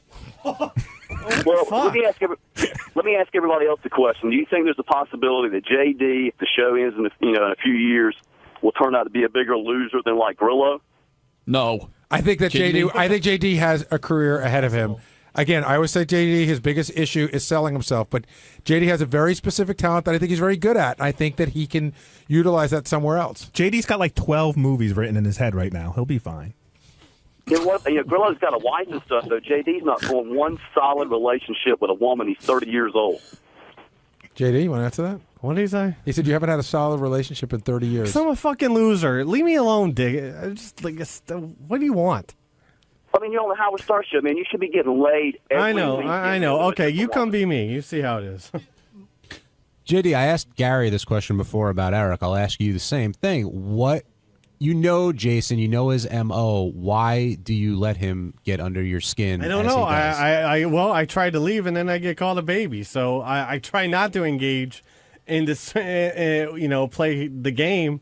But, then I get called a baby for not playing the game. So I'm trying to play the game. That's all I'm trying to do. JD, is this relationship repairable? I don't know. Here's my question. I really have. I don't know. I mean, do you have any interest? Right now, no. No. Yeah, right. Question for Jason though. You say you care about your relationship with JD, and that you're upset that he doesn't like you. Right? Am I right with that? But so, yeah, to a certain degree. But when you see that he's clearly upset, and then you throw that line out there, I mean, it's funny. But you have 12 movies in your head. Kicking him in the balls basically when he's on the ground. Well, there's a couple things going on. Number one, I did feel that way until recently, where I just got the thing that frustrated me when it came to JD was I didn't feel I could act like myself around him, because acting like myself would make him genuinely angry. So. So there's that. And we're on the air right now. He's pissed at me. He won't even look over here. We're sitting here arguing with each other. So I'm going to take jabs when I can take jabs. I mean, I don't see him reaching over to shake my hand and say, hey, let's put this behind us and be friends. So what am I going to do? So he's just going to keep digging a bigger hole, I have come to JD on so many occasions and said, like, hey, man, are you pissed at me about something? Can we talk about this? Or blah, blah, blah. After so we've worked together 7 years, like it's enough, enough already. It's just enough. So no, I guess to answer your question, I don't care. Is this worse than Jared, JD? Ooh. I don't know. At least Jared was hot. Not necessarily. It's always harder when the guy's that's hammering you is good looking. I never really hung out with Jared, and I just never. We were not. Oh, so we were not like. Jared and Jason at a beer pong tournament. Who's your partner? I'd rather have Jason than Jared. Ooh. Nice. Progress. The window's open. I'm going to be nicer to JD. Wow. Window is open. That's because in his heart, he knows I can't fuck penthouse pets like Jared does, and that's what keeps us level. That's what keeps us even. F Jared. F Jared. Damn right. On Wednesday's wrap-up show, all the talk was about Scott the engineer and this mess of a block party, which he, I guess, created. We talked about Scott, whether he was telling the truth, what happened at bowling, and how Scott feels about all this. And, of course, Scott hemmed and hawed and changed his story and let us know what's going on. And, frankly, we still don't know. Anyway, see if you can make sense of it.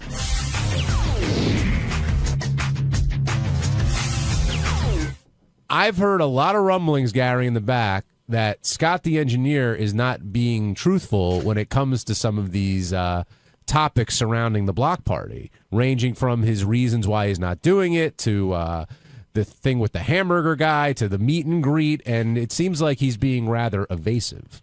I believe that to be true. I think that Scott's got a couple things going on, but Scott's got 1,000 things going on. But sometimes he doesn't want to look like a fool on the air. That's one thing.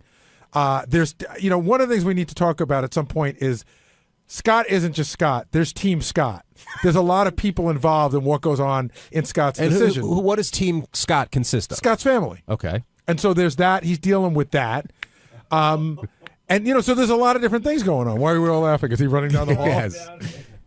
No, but that's with anybody. I mean, whenever you make a decision, even JD, I know is single, but a lot of times he thinks about what his moms think, what his dad thinks. Like that goes into, when you think about what you're doing on the air, you think about your wife and kids, as do I. I'm sure that affects Scott's decision making. But Scott, a lot of people are saying that you're bullshitting some of these answers. And what? One of the things that JD was very adamant. What am I bullshitting? JD, we'll get to all of them, but JD was very adamant today that you stayed at the meet and greet for 10 minutes tops, and you say 40 minutes tops, and that's a huge discrepancy. That's a wide berth, my friend. I would say at least a half hour. At least. JD? You might be willing to go to 15, but that's it, right? Yeah, listen. JD, you were there. Don't back off. I Tell the was there. truth. Well, listen, all I know is I was taking pictures left and right. So was I. Okay. Yeah, for a few minutes. I saw you for a few minutes. And then next thing I know, I'm looking around and I can't find Scott anywhere. I was easily there half hour. Okay. Whatever. And what's I'll give you I'll give you a half hour at the maximum, but I was there over like an hour, maybe an hour and a half. Like people were done or tired of talking to me. I was just standing around. No, I feel like that. I left before you guys. I admit that. But I already had told Shuli the lot that I was parked in closed at 1:30. And it was after 1 already, so I wanted to make sure I can get my car out. But Scott, here's the thing. Just in general terms, you crafted this thing with Shuli And it was as a way to make money and get out there and do appearances. With him. We were sitting around and I said, "Are there any ideas that you have?" And where you can make money? Yeah, I mean that's crafted. I didn't craft that's the whole thing. I didn't. But you instigated. You basically said, "Shuli, you can make the sentence up however you want." But what Shuli heard was, "Hey, I'd like to make some money. How can we do that?" So he builds this block party, and now you're backing out of some dates. And just one weekend. I've done every other one. Now, did we ever get to the bottom of what the family thing is that is keeping? It was a wedding. Yeah, we said it's a that wedding. in the air. So, but that was a prior commitment. You said. Now, did you tell him about that months ago, or did you just? I thought I said when he first said Chicago. I said I don't think I could do that weekend. But you also said, or he said, that this was a negotiate. Like if your number got doubled, let's say, all of a sudden that commitment goes away. Believe me, I'm not that smart. Well, you know what? I want to get right down to brass tacks because Mutt sort of brought this up, and everybody in the office was talking about it. What did you mean when you said, try doing Ronnie's block party without Scott the engineer? No, I didn't say that. That's exactly what you said. Teddy, play clip number 1. No, all right. If there's just more money there, then it wouldn't be a problem being out. Yeah, so do I, and I can't because I'm paying you guys an arm and a fucking leg. Well, who the fuck do you think is coming there because of our guys? They're not going to see you. Oh, you think so? They're coming to see you with a fucking cell phone on your lap like Try a jerk doing off? the show without Ronnie or me. I've been doing shows without Ronnie and you. So go ahead. And Ronnie, and in all fairness, he put it together for you. And in all fairness, I'm scared that you're gonna fucking walk away from the block party show. Why am I being busted Because I'm being busted because you busted his balls. I remember you busted his balls. No, I didn't bust his balls. You were like, "Can I get some money?" And then you get angry when everyone's making appearances and you're not involved. His balls. All right, two topics there. Here's try doing the shows without me and Ronnie because me and Ronnie are able to promote a lot easier than he is. We have, in other words, we have our plugs and.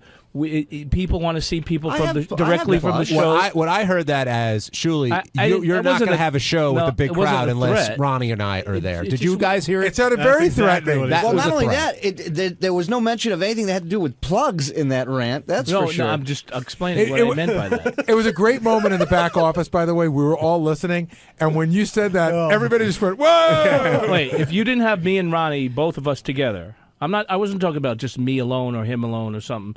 Obviously, we can do it without. What would the reaction be to it?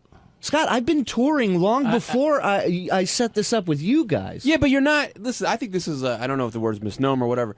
You're not doing it as a charity for Scott.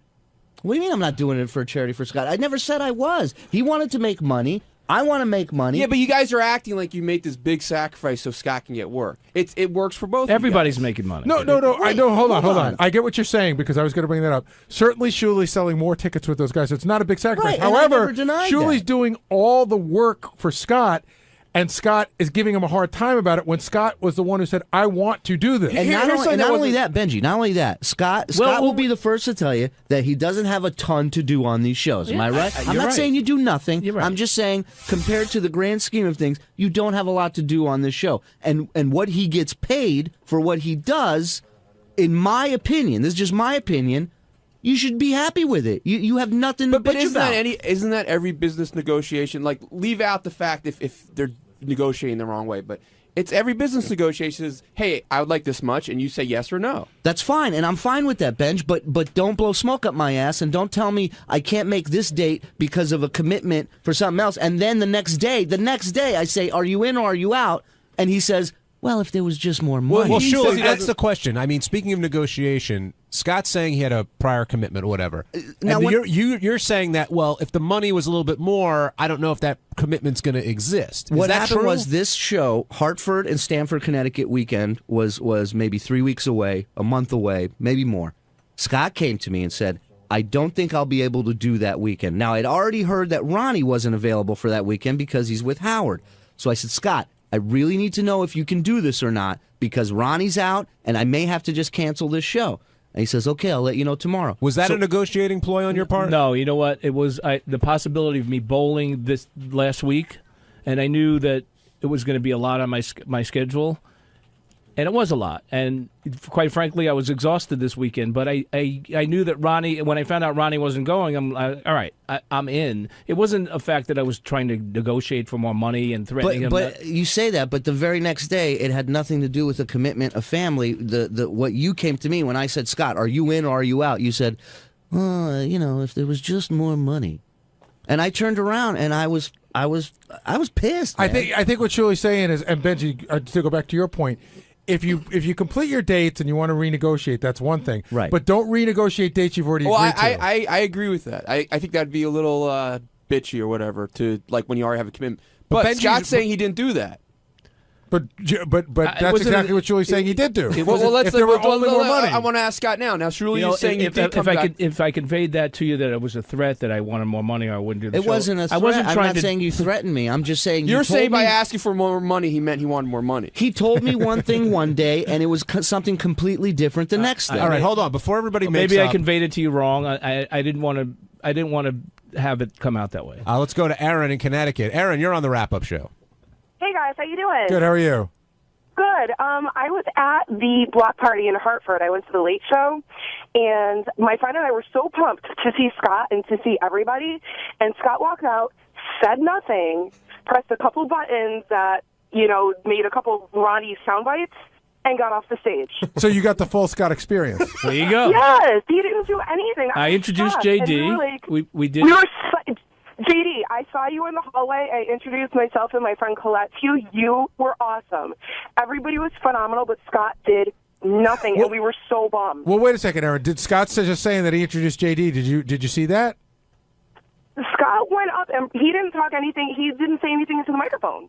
Yeah, he introduced me. Scott, it seems like you're doing the minimal amount of work possible at these I'm gigs. doing what is required of me to do. I do have to say, those pictures of you sitting in the chair, even though I know they're still photos, are a fucking riot. Get it. You're Get the practically idea. sleeping. You got to see him high-fiving people through the crowd. This one guy hit his hat right off his head. But Aaron, did you enjoy it? I did enjoy it, but we wanted to hear Scott say something because he always So has do something I. interesting to say. It's funny. He's got a good sense of humor, and he was just mute, and we were like, oh. I didn't want to get in JD's way. He was. I didn't want to make him nervous. I didn't want to, step on him. He was, he had some things planned, and I just let that unfold. And Scott's good like that. He doesn't get in people's way unless there's pay, and then he will stiff arm anybody to get to the front of that line. Thanks for calling in, Aaron. Scott, what happened with this hamburger? Because I'm hearing mixed stories about this too. Right. That you kind of. I've got eyewitnesses that said you flew off the handle, even though you waited.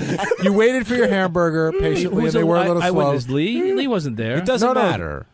What happened? I think John Lieberman said he spoke to the guy. He interviewed the guy. I told you what happened. I got annoyed. But did you yell at him? I raised my voice. Who decides whether I don't think I yelled, but I did raise my voice. I was angry. You can see the vein popping out of his head right now thinking about it. I was angry. What's Yeah, the difference between raising your voice and yelling? Well, I was. I mean, but you have to take a step back for it. You're yelling at a guy who's serving burgers at a bowling alley, who's almost your age. So he's one notch above the guy who's spraying the shoes at and the bowling alley. They forgot the order. Is what happened. Oh, is that what happened? Well, I thought no, they in were just- Scott's defense, he said, if you give me a little more money. If you don't charge me for the burger, I won't yell at you.